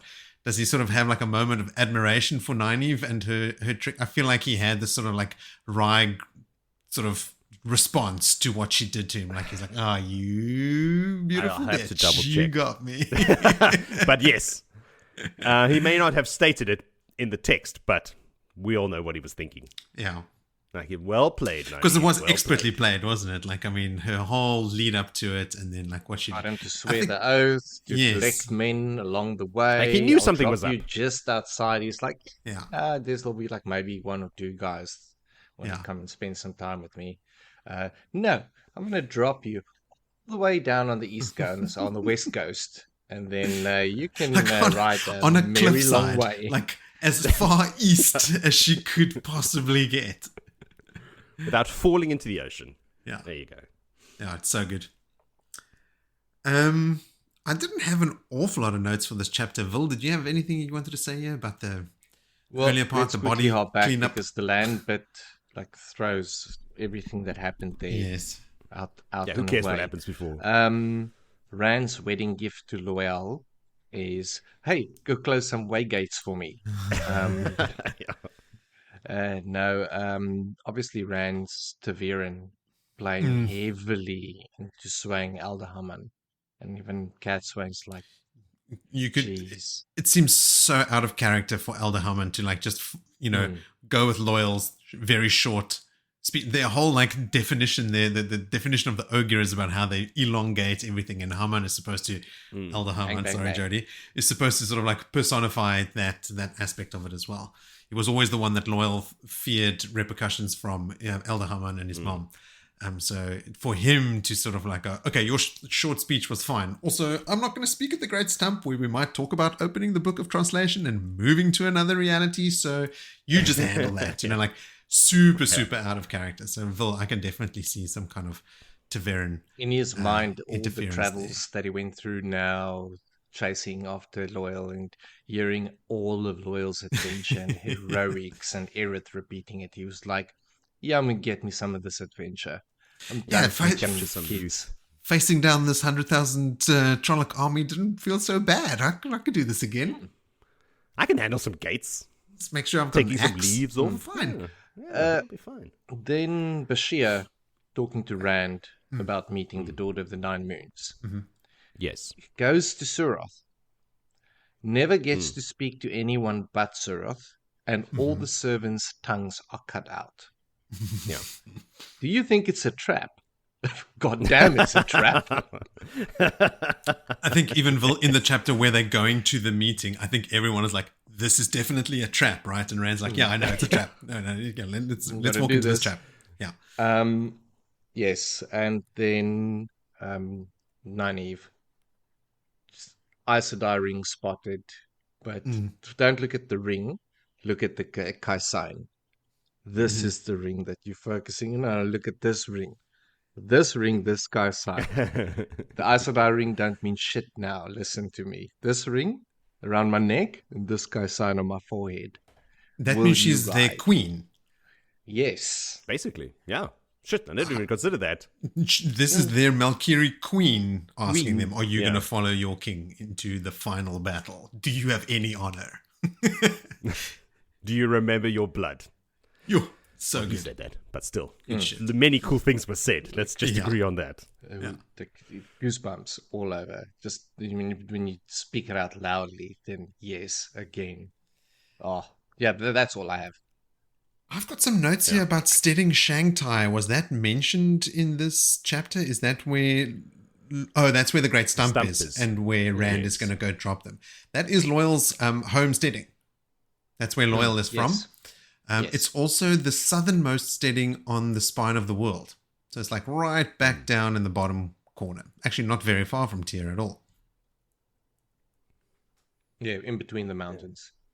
Mayin, there by Berrylands, neck of the woods. Yeah, north of Maine. Also, where's Loyal's dad? I don't think Just he's good. ever Like mentioned. He never mentions his father. He mentions his mother and Elder Haman. A As lot. his father figure. So maybe his father died. I wonder if it comes up. Maybe he was... Oh, I'm going to have to Google that. Ask Google Gemini, AI. I'm sure tell me it'll some random spin you a great bullshit. story. Make one up for you on the spot. I'm going to ask right now. Carry on. I'll tell you what Okay. it says. If we're to carry on, we would be in chapter 21 called Within the Stone. Can you find it within your heart of stone to give us a recap, Billy? Stone, indeed. Yes, right. So, in off-page events, we are in the point of view of Rand, of course, and the location has changed. We are now in Tyr. Very quickly, as they hopped out of a waygate, the waygate was made from outside Steading Shanghai, where they were denied entry into the city Bounced. as well. All the humans. Everyone bounced. Cheers. Dropped off all the Ogier and then hopped through the Death Gate. Gateway. So many ways and gates to be used now. And hopped outside Tyr, and they're riding into the city, and Rand is on Tie-Dye Shah. With him is the whole crew that was with him. We've got Min, we've got Rand, we've got Lewis Theron in his head, Nynaeve Catswain, Olivia, Nandera, and a bunch of maidens. As they get closer to the heartbeat of Tyr, they hear a mechanical clacketing noise that comes at them, and the era of steampunk has arrived in Tyr. There's steam and there's motors and sparks that's hitting the curbs. It's just fantastic. Beavis and Butthead runs up to Rand. I mean, Donnie and Tom, exclaiming one over the other about the greatness of this mechanical beast that's been made, and it can tow 100 things, and then it can tow 40 things, and I've seen it 9 times, and he's seen it 7 times. But there's just Rand picking up the look in Min's eyes, looking at the boys. Obviously, ain't gonna go well for them. He decides to give them a good treat. tosses them each a gold crown. Their families can live on that for a very long time, and they're scared that he might want it back and dash away real quickly. So birds decide to kamikaze each other during this event. Pigeons made me think. This is why the post never arrives. They fly into each other and die. Only when Rand's around. It's when Rand's around. But anyway, a lot of people picking up dead birds falling out of the sky. It's like mana, and they just decide they're going to have it. Some people picking up multiple birds. Food is scarce. They carry on riding through the streets. It's bustling, it's noisy. You wouldn't think that the stone is under siege at the moment, because it doesn't appear so in the common folk outside. There's a lot of description of what's happening in the city. There's a lot more words than what's required for this specific chapter, and you can go and read it and enjoy it. But Rand also brings a heck of a lot of luck with him, along with falling pigeons. A boy drops his basket of bread, and all of them fall upright back into the basket as he walks past, and another drunk falls off balcony and lands on his feet with this mug of ale still in his hand. Everything is happening magically around Rand at the moment. Rand is pleased to see that Darlin is still looking after the stone, and that the banners are still flying, the Aes Sedai banner on the crimson background, the dragon banner, and that these people who's been painting dragons has now some more added wings to it as well. It's like the beast has now gotten wings and formed a little bit more. Rand can very, very closely feel Alana. Okay, so she will be acutely aware that he has arrived. They enter an inn. Rand hears a Seanchan accent, confirming a man that's going to trade silkworms, because everyone knows no silk grows on trees. What madness is this? But with Olivia hearing the Seanchan accent, she actually freezes. But before Rand could get even an idea who it is, the person is gone, presumably scouts of the Seanchan scouting out Tyr. Innkeeper is confused at Rand's request of 1 room and 7 women. He is looking up and down and across and over just 1 room, and he says, yes, a room with a view. It's like, what improprieties is this? But before he could even go down that lane, he gets told by Catswain and all the rest, get your head out of the gutter. And Catswain takes over, flashes the ring, and with that flashing of the ring, a lot of samenwerking, compliance, cooperation has been granted. The room is all sorted now for them. They have a moment. Rand has a little moment with a madman in his head, and he's having a panic attack. Lewis Theron again about his life. But he grabs onto the source. Luckily, Lewis is not grabbing it this time. Channels a gateway, and they step out in the heart of the stone. A very weird place. Still guarded to their surprise. The only scar that's left in there is where Kalander was pulled out by Narishma. The guards, super stoked. The Lord's back. All's well. I got the scar, fighting for you and all the rest. And wanting to know if they need to get people to come and attend to him. And it's like, no, they'll know I'm here already. And finds his way with a word of warning. Just, it might not be the same as you remember it. Like, corridors and hallways has been changing, which is a common theme at this point in time. When they do arrive for the gateway, maidens jump out, Olivia jump out, everyone's a ninja. Catswain demands a hand and a lift through. She doesn't jump for no one. Rand was quite puzzled, as I said, about the guards being there. and ask them why they guarding an empty room. And it's like, because you told us to. And we listen, we obey. Quite a bit of the topic of obey that will pop up now. Same problem in the Stone as the other cities with the changes of the stairways and things we mentioned. Now, Alana has moved since his arrival, and Rand expects till she is soon. Catswain makes an observation that, everyone will obey you, but he tells her that everyone needs to obey him because they're fighting a war. This is the need of people obeying right now is more important than anything. And referring to the guards that's even guarding an empty room. As they move through the stone, everywhere they go, bows, deep courtesies, a lot of respect showed to Rand. That has not changed in the stone, it would appear. They go to the sitting room. Alana is in the room, and with Alana there is Lord Astral, Darlin, and Caroline.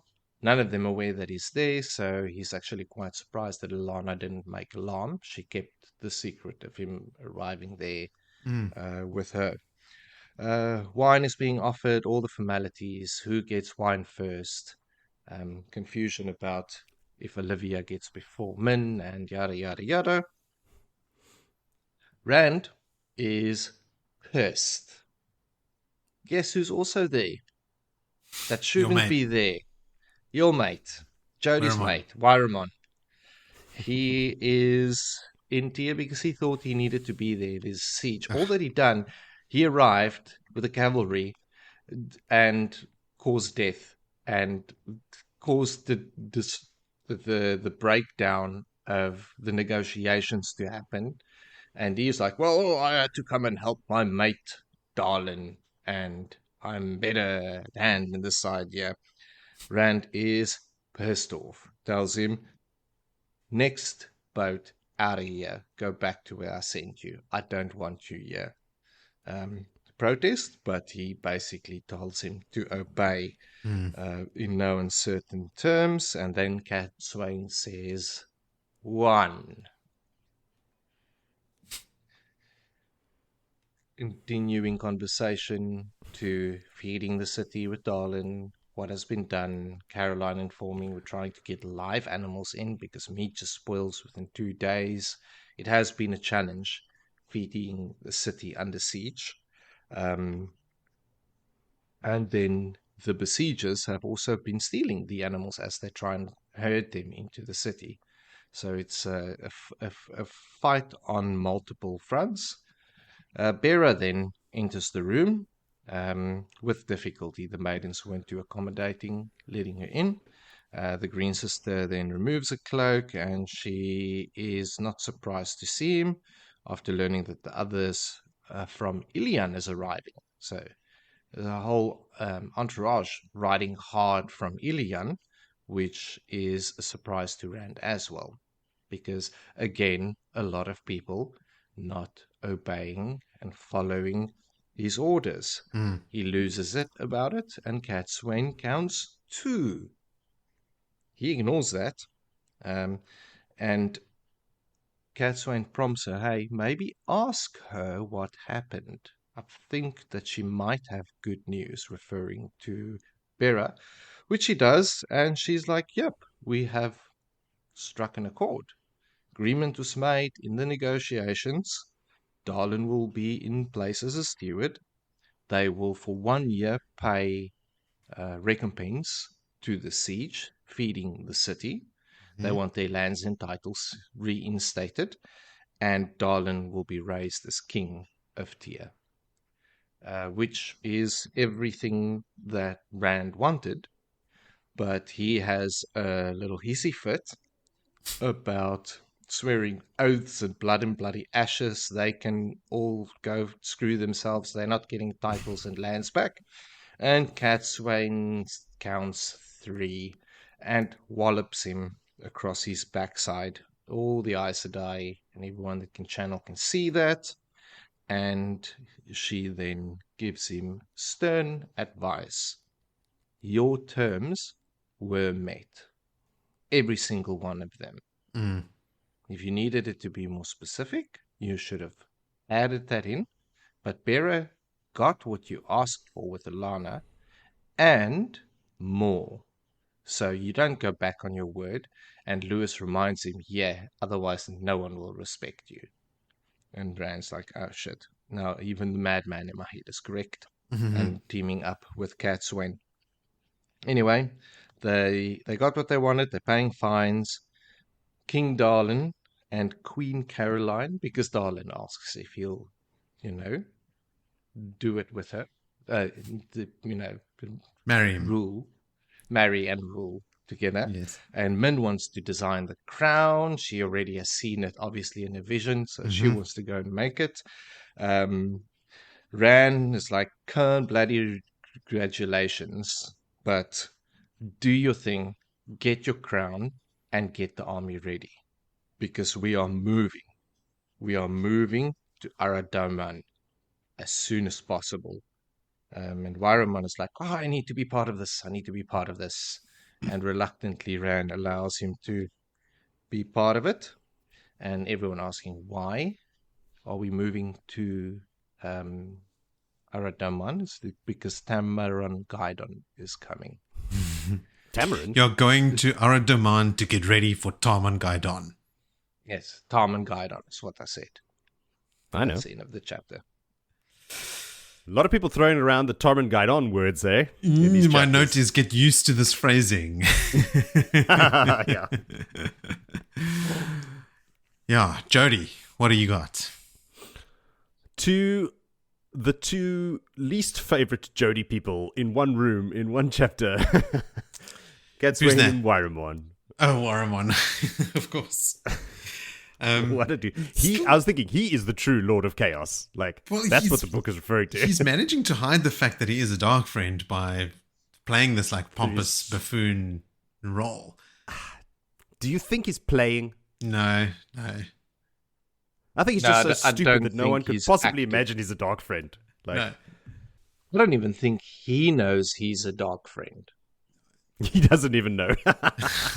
He swore his oaths, but then forgot about them. RJ usually gives us an indication about whether someone is being exceptionally skillful in how they mask their. If Wyramon was someone that was supposed to be seen as very conniving, maybe you'd even get a short POV at the end of a chapter from him or something like that to sort of show something else happening behind this mask of buffoonery. But we're never shown anything except his woeful incompetence and fucking annoying presence all the time. He reminds me of a drunkard coming home at 3:00 and just bumping into everything, trying to get to the fridge.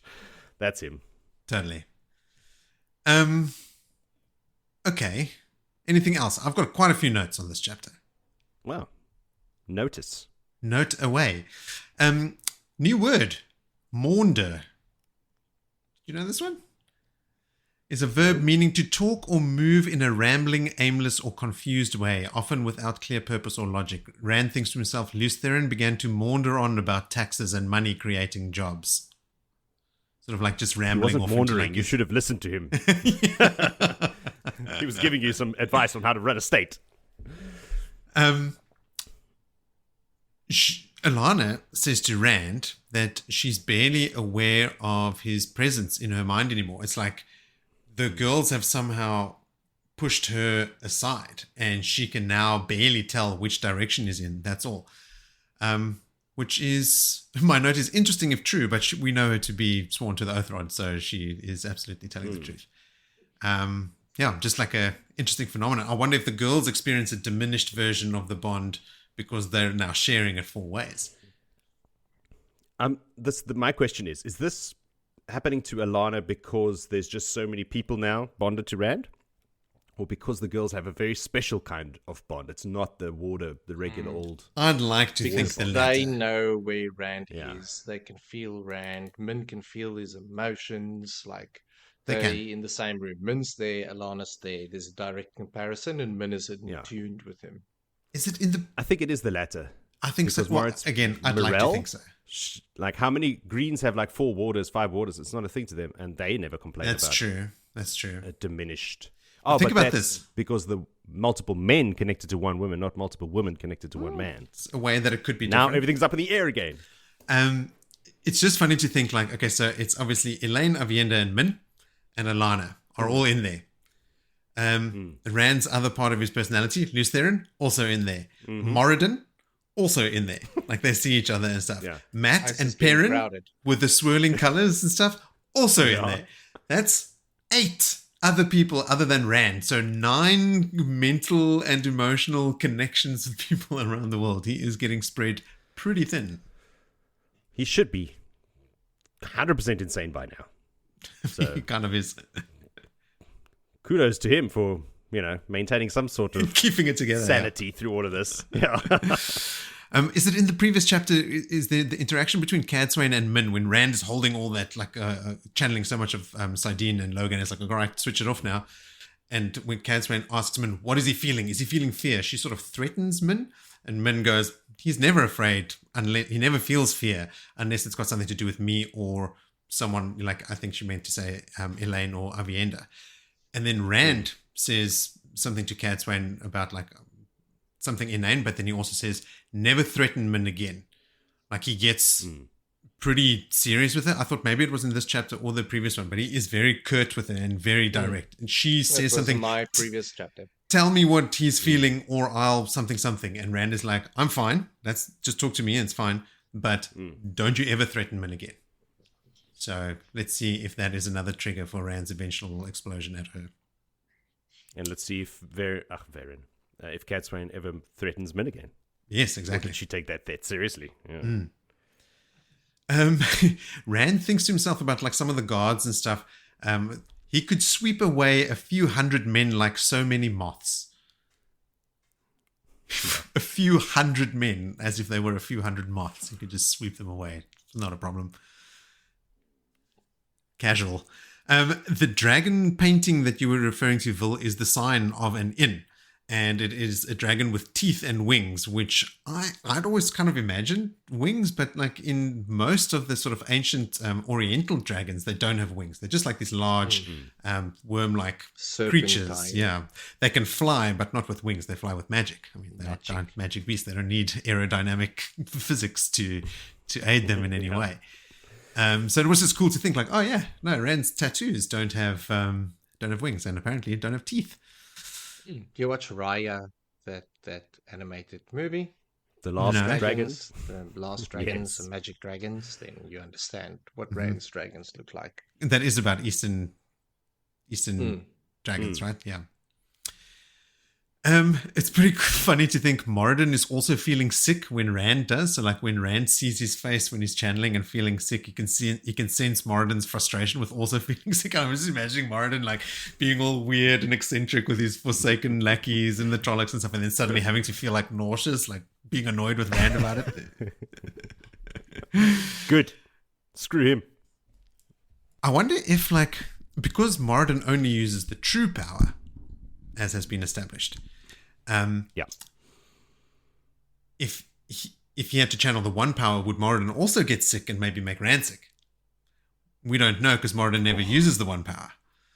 But theoretically that could happen. I wonder if like he thought of that as a weapon to use against Rand. Like when Rand is preparing a weave or something like at an inopportune time, like him grab the one power and see if it makes Rand sick enough to distract him. Imagine if Elaine also got sick from being pregnant. And then everyone in the chain is feeling that there's just nausea bouts all over the shop. Especially when they're together. Yeah. And the bonds are stronger. What else did I have here? Rand 100% guesses what happened to Lan. He thinks to himself he was likely sent somewhere by Nynaeve in one of her schemes. Yes. Yeah. Bingo. Spent a lot of time with her. He knows her. Rand thinks to himself that when he's thinking about Kalandor and like what he sent him on and stuff, Narishma is otherwise occupied today. And we read in a later chapter that Willie has read, and I don't think you might. Oh, have you read the one where he rocks up with the rebels and he addresses the rebels? Yes. Okay, yes. cool. Yeah. So that's what Narishma's doing that day. Yeah, everyone's been sent to go do stuff. Yeah. The guard that he speaks to, that Rand speaks to, that says when he sees Rand, he's like, the stone stands, you know? And the guys like all shouted out as well, like when Rand is busy leaving. It's just cool to see those guys, or that one survivor in particular, like Will, you mentioned the scar that he got in that battle was that attack on the stone when, I think, is it in, which book is it? It's not the Dragon Reborn, it's the beginning of Shadow Rising. Book 4. When they're in the Stone of Tyr. And Rand tries to resurrect the dead girl and does that weird lightning thing that kills all the Shadow Spawn. But Rand was running around and he was making a bigger and bigger troop, like collecting guards from all over the place, and they were running around just fighting trollocs. And they had like a little moment when he reconnected with him, which is so cool. The first time Rand went to the Stone of Tyr, he broke in. Mm-hmm. The second, then he left, and then he came back now the second time, and he also didn't walk through the front gates. He broke in again. Use doors. Mm-hmm. Yeah. Speaking of breaking into the Stone of Tyr, Darlin, now the King of Tyr, was in the Stone of Tyr when Matt broke in.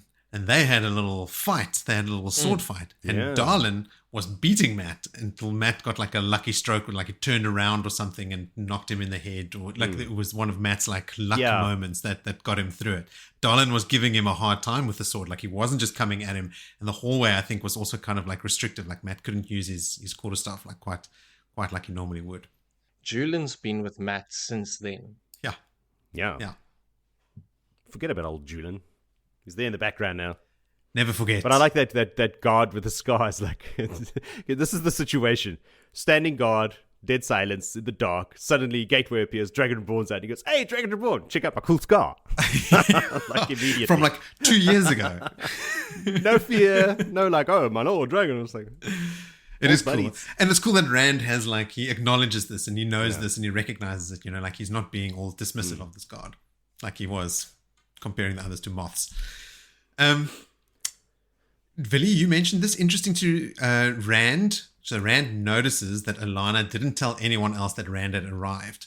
And I wonder if this is part of him also trusting her a bit more. Like we've spoken to death about like the violation of her bonding him without his permission. But then since then, they've sort of come together. Remember when Cadsuane and Alana find Rand and Alana finally have their sort of their conversation about what had happened. And then Rand says, okay, well, now you're going to go to Tyr and you're going to go negotiate a truce between the rebels and Darlin, whom I've sent there, sort of thing.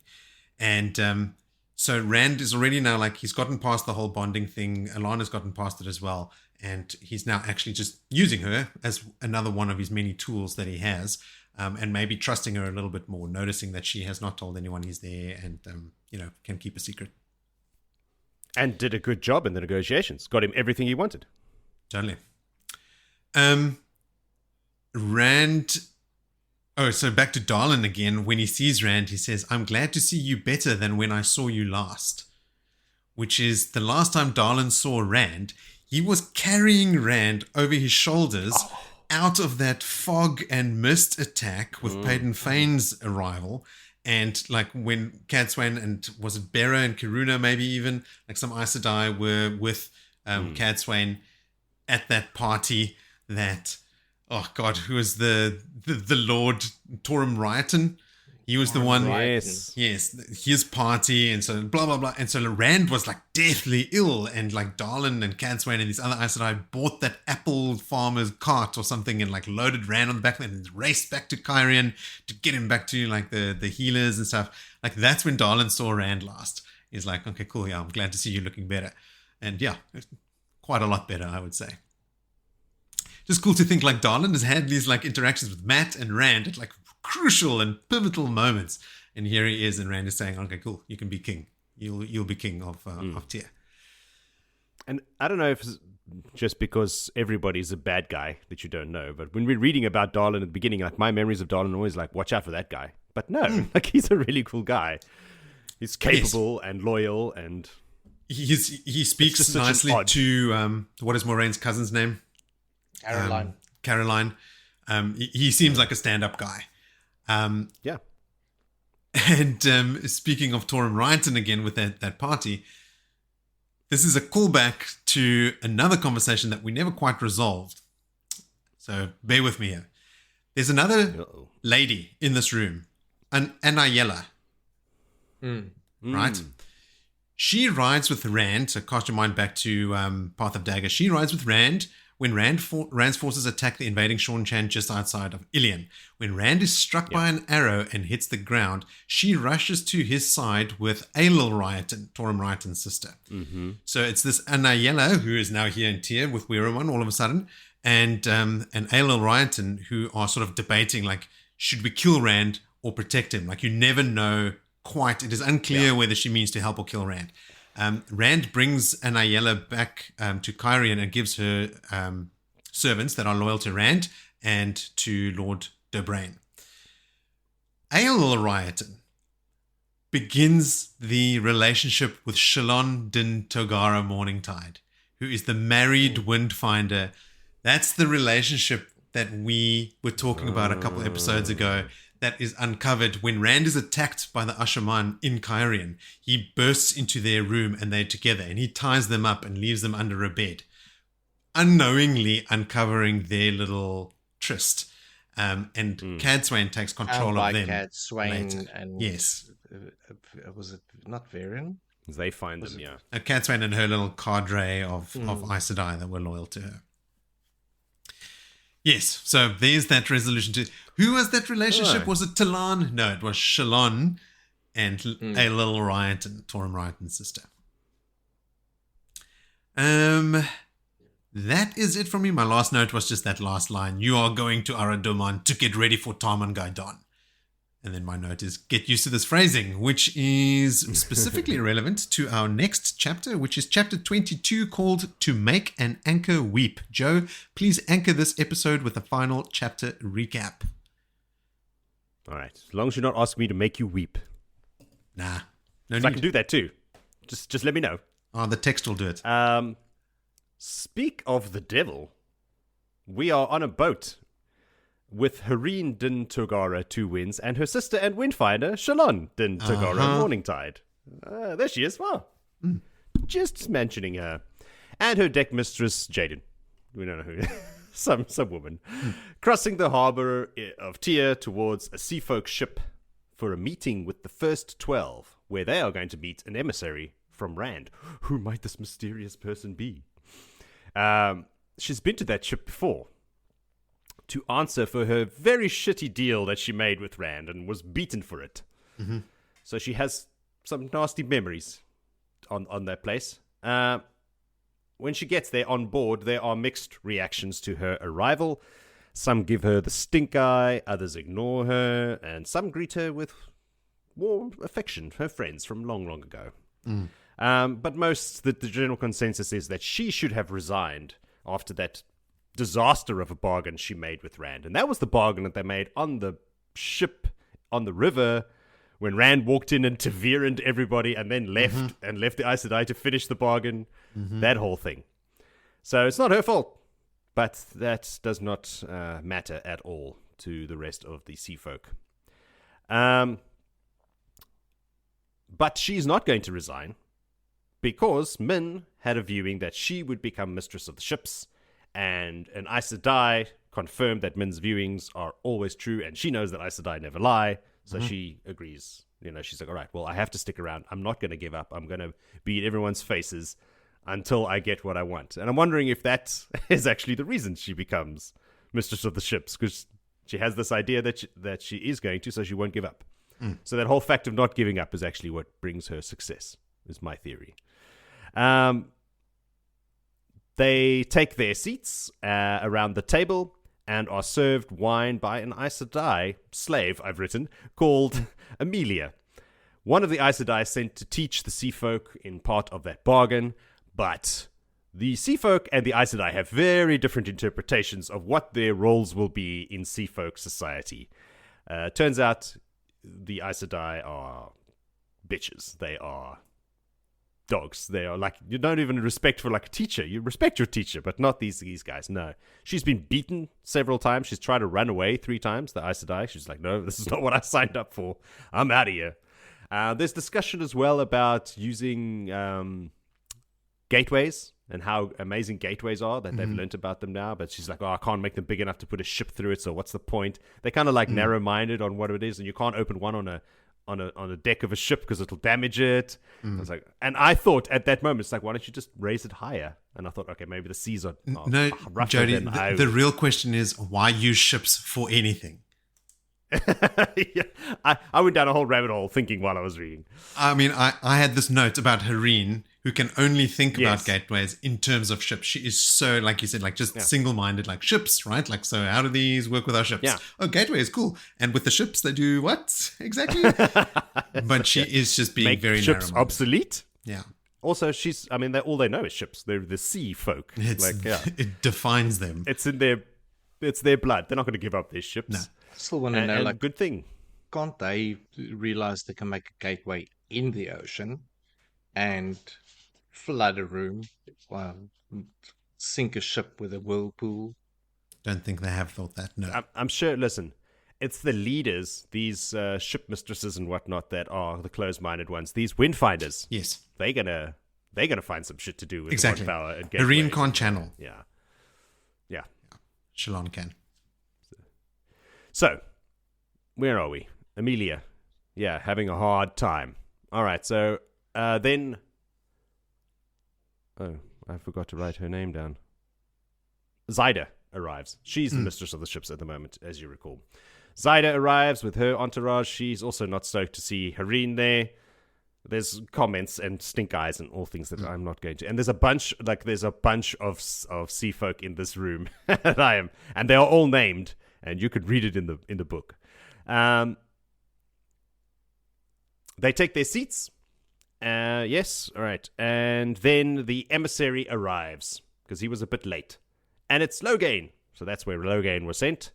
They are very impressed that Rand sent such a high-ranking person. They're like, oh, look at this man. How he looks so regal, and he's got a crest, and he must be a noble. And like, oh, Rand understands how to treat us with respect. Logain doesn't do respect. It's not his thing. And he traveled right onto the deck. You see, you can do it. He just raised it a little bit higher and stepped off to prevent damage. Amelia recognizes his name as it is mentioned. He goes, I am Logain. Just that's it. And she freaks out. He is a false dragon. She's warning her. She's going, listen, if you treat with this man, you will feel the wrath of the White Tower, blah, blah, blah. And they're like, we don't care. Shut up and serve wine. The end. No one listens to her. He's there to tell them that as part of their bargain, Rand is calling on them to provide the ships that they promised to provide. And they need to send food to Bandar Eben. People are starving there. For 1 million people. And they're like, whoa, chill out. They start to complain about how many ships that's going to take and how long this is going to take. And he's like, well, you better get started then, I suppose. Enough of the chit-chat. Get on it. A messenger arrives then with horrific news, guys. Terrible. All of the Amayar are dead. Now, Moritz, when did you give us a breakdown of the Amayar? Not on a podcast. I think it's just a random phone call we had. No, it was on D&D time. Oh, we right. were on a call, I remember. Yeah. Which never happens for the three of But us. it wasn't... Yeah, because we were always the first ones on the call. And so we still Wheel of Time. Yeah. So yeah, if recapping, the people that live on the islands that don't fare on the ships, they are the ones that make the porcelain. And since the breaking of the world, the sea folk have promised to take care of them and provide passage for them if they request it, which they never have until now. Yeah. And anyway, when eventually... So we know that all the Amayar are dead. They saw the female Kudenkal melt on Tremelking when Rand was cleansing the source, and that marked the end of their time of illusion. So they poisoned all the children with the good stuff, and then themselves with the poison that they bought off Temu, probably because it was the cuck stuff, and it took a long time to kill them. Yeah. And then when the sea folk hadn't seen any of these Amayar in ages, they were like a couple of days or maybe a week. I can't remember exact days. They went looking for them, and they found some of these adults with the crap poison slowly dying who told them what happened. So that's how everyone knows what happened. But every single one of the Amayar are dead, down to the last toddler. Everybody. Everyone is genuinely shocked and saddened in the room. And for me, I was like, wow, actually, the sea folk do have some humanity in them. They do actually care about someone besides themselves, because they are really horrible people. I don't like them. No, me neither. Might have made this clear in the last couple of years. So Zyda, actually some humanity in her as well, starts ordering ships. She's like, we have to go to every Amayar island there is. We have to look for survivors. And Logan's like, whoa. I just came here to tell you that all these ships need to take food to Bandar Eben. And they are not happy, obviously, and shocked that he's so heartless and that they need to mourn. And he tells them, mourn if you must, but mourn on the march to Tamron Gaidon. And that's basically it. That's a very short chapter. I saw Moritz's face contorting to prepare that. I have a screenshot of the message you sent on Signal pasted in the document that says, mourn if you must, he said, but mourn on the march for Tamron Gaidon. I remember reading that line the first time when I was younger. Yeah. And thinking, I don't recall. Whoa. Yeah. And it still makes the hairs on my arms stand up. There's lots of those lines in these chapters. Hey, it's powerful shit. Arm hair standing up moments. Yeah. Vil, did you have anything to say about to make an anchor weep? It made me weep. Just having to delve back into the Seafolk. But luckily it was a short one. It was short, yeah. When I saw the chapter icon, I thought, fuck. And then it turned out to be an excellent chapter. But anyway, carry on. Only because it was short and sweet. And yeah. Short and sweet, and Logain was there. Yeah. It's interesting that they are meeting in Tyr on a boat, admittedly, in the harbour. And Rand is also there. But Rand is not going to go see them. Yeah. Gateways nullify all of that anyway, but it's just funny that they're all meeting there, and he's like, okay, Logan, you go talk to them. I'm going to go deal with Dawn, make a king here. Yes, he's king making. He is. I like it. So also ask him, like, why are you here? Where's Rand? Why is he not meeting with it? Like, and he's like, I can't divulge information about Rand's whereabouts. He's literally over there. He's over there. If you look out the window. Okay, so like I said, I had a couple notes about who these are again. So Hareen and Shalon are the two sisters, as we just said in the previous chapter. Shalon is the one that had the relationship, an extramarital affair with a lady. They are the sisters who traveled to Farmadding with Cadswain. So, all right, yes. Hareen's bargain was with Rand was found lacking, and she was punished for it. Joe, you covered all of that. Min's viewing said that one day she'll be mistress of the ships, though, if not now. So that's sort of what I think is keeping her going. And she, I think, got that viewing from Min during that time that they traveled to Farmadding together? Question mark? I think so. That's where they would have been spending time together, right? Correct.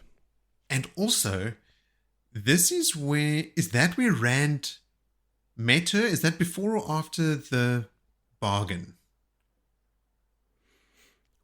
Well, Rand was on the ship for the original bargain, so... And then she's being blamed for it. And did Farmadding happen after that? Yeah. Yes. Farmadding was later. Yes. Okay, so Rand has known her for a little while, because is it in this chapter where they talk about an emissary needing to go to Rand? And they want to volunteer someone, and he says, no, Rand said that Hareen Dintogara seemed fine. She'll do. Yes. And so Hareen is picked out of all of them to be the ambassador to the Koromo, and everyone is shocked. And so is Hareen, because we've just been told how everyone's looked down on her, right? Like about this bad bargain that she made. So she has a little moment here that's kind of like cool for her. Oh, right, yeah. Remember how much we hated her in those Farmadding chapters in particular. Cadswain we took so much glee in this other character we don't like, Cadswain, like sort of putting her in her place. I'm pretty sure she was also at the cleansing of Sardine, because they travel from Farmadding, all of them together. There's a couple of non-channelers that traveled with him that were just protected by some of the channelers. So she didn't partake in it, but she was there and she saw all that stuff happen.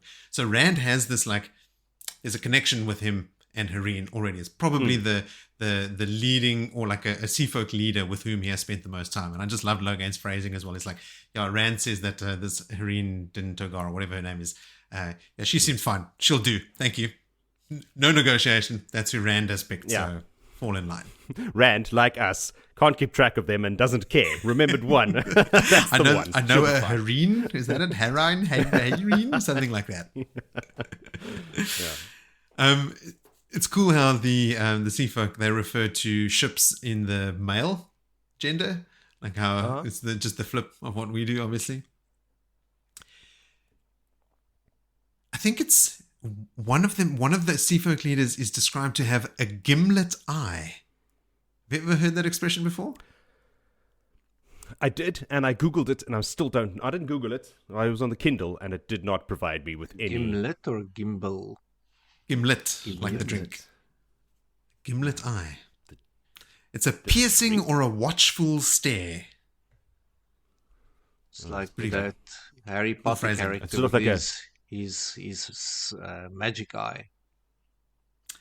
I don't know if it's a magic eye, it's just literally any of the hundreds of characters Robert Jordan has described as being like of high intelligence and has like a piercing stare that could like, extract information from you just by looking at you sort of vibe. That's what I got from it.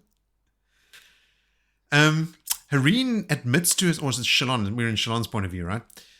She admits to herself that Zyda had a coolness of thought that being caught by a Camaros on a lee shore could not shake, which is another cool that wind, right? The Camaros, exactly those storms around Ibudar, and like this vicious storm.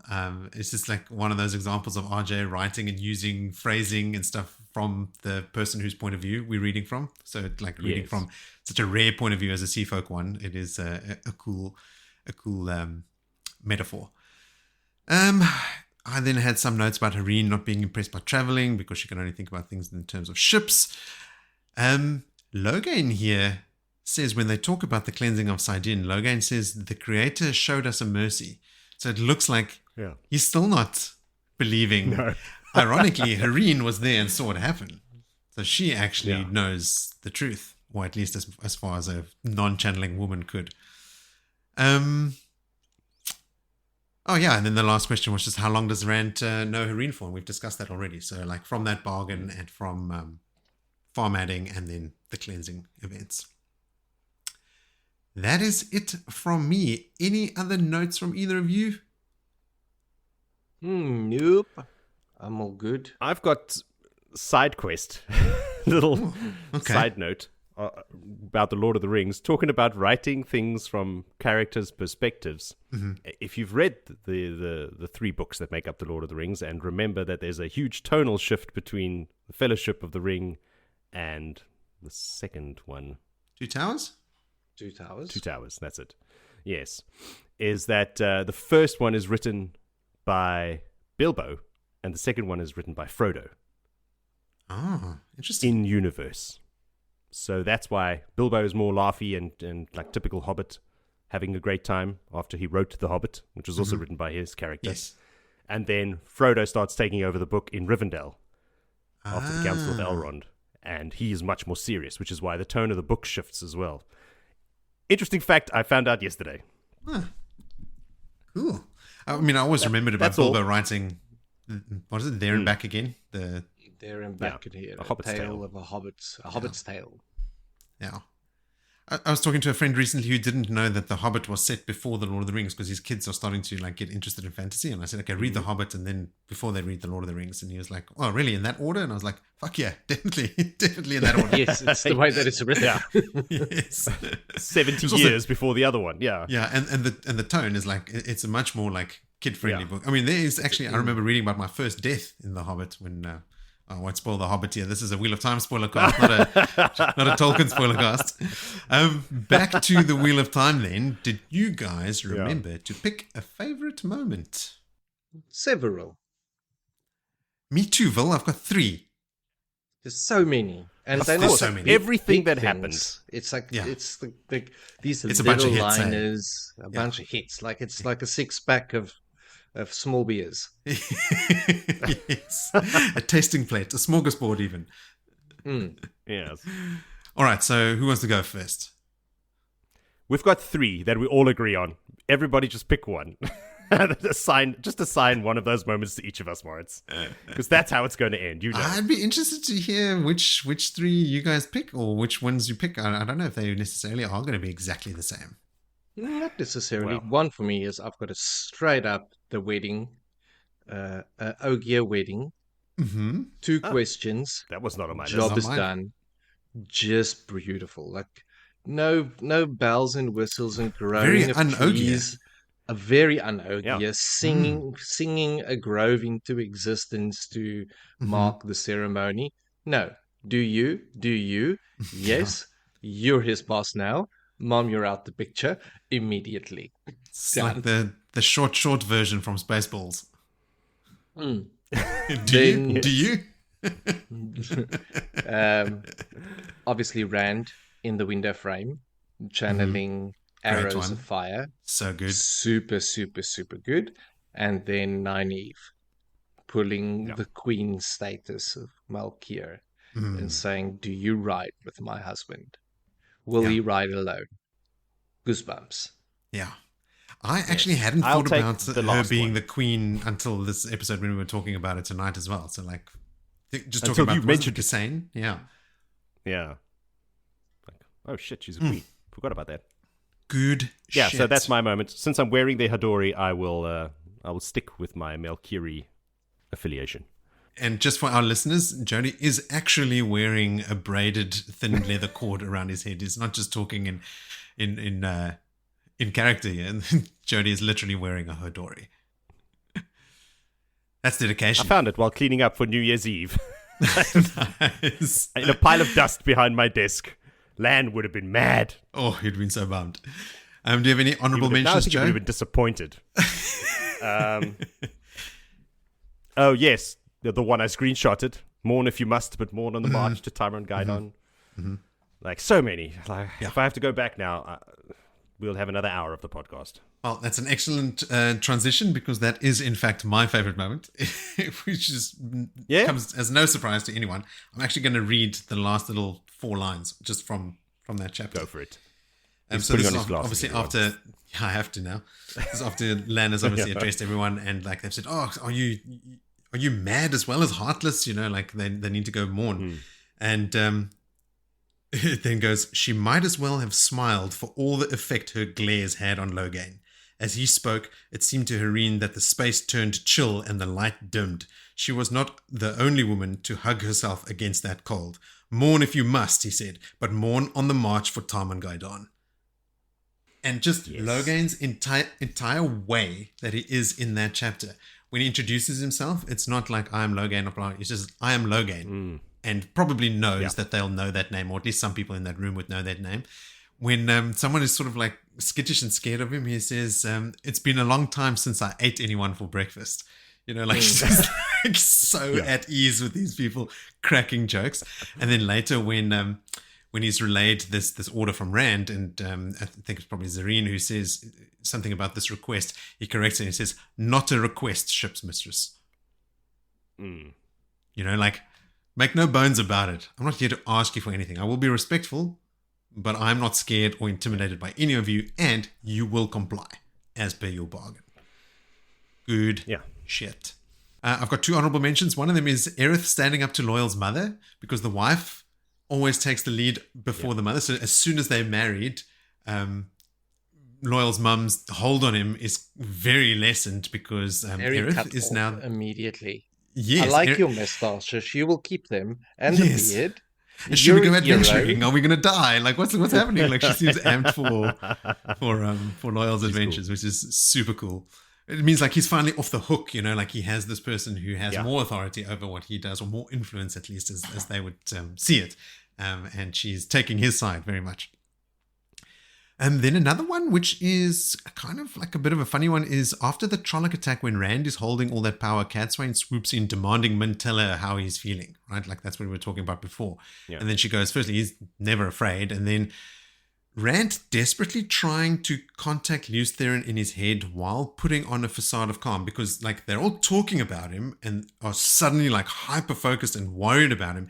And he's trying to play it cool, but inside he is frantic. Like he is trying desperately to get hold of Lews Theron to let him let go of Sidene, because Lews Theron has already once killed himself with Sidene by drawing too much from it and formed Dragonmount in the process. So he's done that before. So like when we were talking about it again now, and like I'll have to go see, maybe do a callback for myself, just like how Rand actually talks him out of doing it, because that's all he's been wanting to do the whole time, is die, like send himself into oblivion. But apparently they've got some kind of deal that He goes off, he rattles Tom off and like, Gaidon. I remember how I did it. And Rand starts feeling burning inside of him. Like, Yeah, oh, and this is why, like, Catsway in a minute, everyone's looking at him and like talking to him and stuff. And he, when he speaks to them, is also just super chill. He's just like, I'm fine. Everything is totally under control. In his head, chaos. Those people in that room don't know how close they were to annihilation. They don't. I think Catswain feared, and maybe that's why she has like an extreme reaction. But that's also obviously when Rand says, don't you threaten men again. Yeah. Then we've got a favorite moment from a listener. In fact, multiple favorite moments from Marlene. And not only multiple favorite moments, but they come in multiple formats. First, I got a voice message from Marlene, which we'll play, but I'll read her message first, her longer message, because she sent this one in text format. Which strangely, Marlene starts with, I would do this in a voicemail, but it would be too long. I love how you are all characterizing all the table setting, because now we're sitting down to eat. Chapters 19 and 20 were my favorites. 19 is a very full chapter. The wedding, Ogier might leave, Trollocs, Death Gates, and news almost taking control. But no doubt my favorite point was Aerith telling Coverall to stand down when it comes to her man. High five, Marlene. Lol, chapter 20 is also very busy as we get a hint of Semirog posing as the daughter of the Nine Moons for an eventful meeting soon. Elder Haman agreeing to work on the waygates, etc. But nothing beats my husband rides towards Tarman Gaidon. Will he ride alone? The Golden Crane flies for Tarman Gaidon. I'm ready to don the Kisain and send my sons to battle. So good. Then we take it down a notch and watch Catswain be annoying and indirect in her guidance of Rand. And lastly, Logan visits the Seafolk and we have an interesting plot intersection, which is something that I didn't pick up on. Logan notes that Sidene is cleansed and the Seafolk learn of the mass suicide of their protected Amayar due to the melting of the Great Hand statue. That was sacrificed in the cleansing. Side note, I remember in the beginning how cool the Seafolk were and was interested in their culture, etc. Now they seem like a petty fiefdom with a vindictive political hierarchy and toxic family relationships too. Anywho, it's getting exciting again and y'all are killing it. May you always find water and shade, Marlene. Hey. So many good favorite moments, hey. Yeah. I mean, I know these two things to be true, but I didn't draw the direct connection since they're all standing in the same room as well. They talk about the cleansing of Sidene and then the death of the Amayar, but they have no idea that those two things are linked, right? Like that just happens to be said in the same conversation, which is pretty cool. Roof Mistress Marlene here. We are reminded repeatedly in the chapters 19 through 22 that Tarman Gaidon is coming. But nothing for me beats Nynaeve's challenge to the Malkiri. My husband rides for Tarwin's Gap and Tarman Gaidon. Will he ride alone? And then the three Malkiri shouting, the Golden Crane flies for Tarman Gaidon. It's powerful. It reminds us all of where the books are going. This chapter points us straight in the direction of the endgame. I love it. Thanks. You guys have been doing a great job. Yo. Make me cry again. All over again.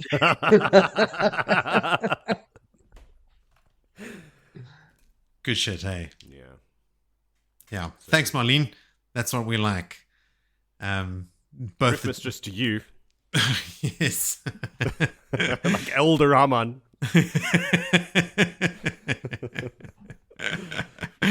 Yeah, thanks for all your contributions, Marlene. Keep those text and voice messages coming. To our listeners, be like Marlene and send us your favorite moments, your theories, corrections, questions, answers, or just say hello. You can do all of that using the social media links in the episode description below, or just go straight to our website at bloodandashespodcast.com, where you can buy a t-shirt or even leave a voice message we can splice into the show, just like we did for Marlene here. Make sure to check out our Discord, and when you've done that, please go ahead and rate, review, or comment on the show on your favorite podcast app so we can hopefully reach more listeners and grow the already thriving community. When you've done all of that, you can reach once more for Knife of Dreams to prepare for next time on Blood and Ashes, where we will cover chapters 23 through 25. A grand total of 3 chapters. And silence, just to create an air of mystery. I was waiting to see if either of you just assumed that I would do one of them. Mm-hmm. I am assuming.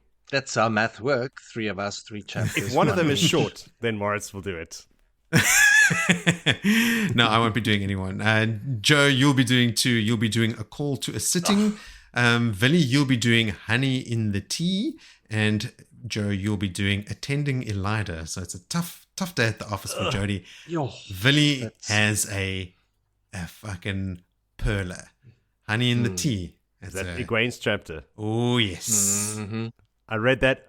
Side note, I read that on the plane, my very much delayed plane. Mm-hmm. And Christina, my wife, was sitting next to me and put down her book when she saw what I was reading and read that entire chapter over my shoulder. And she reads much faster than me, so I had a lot of pressure on me to just cruise.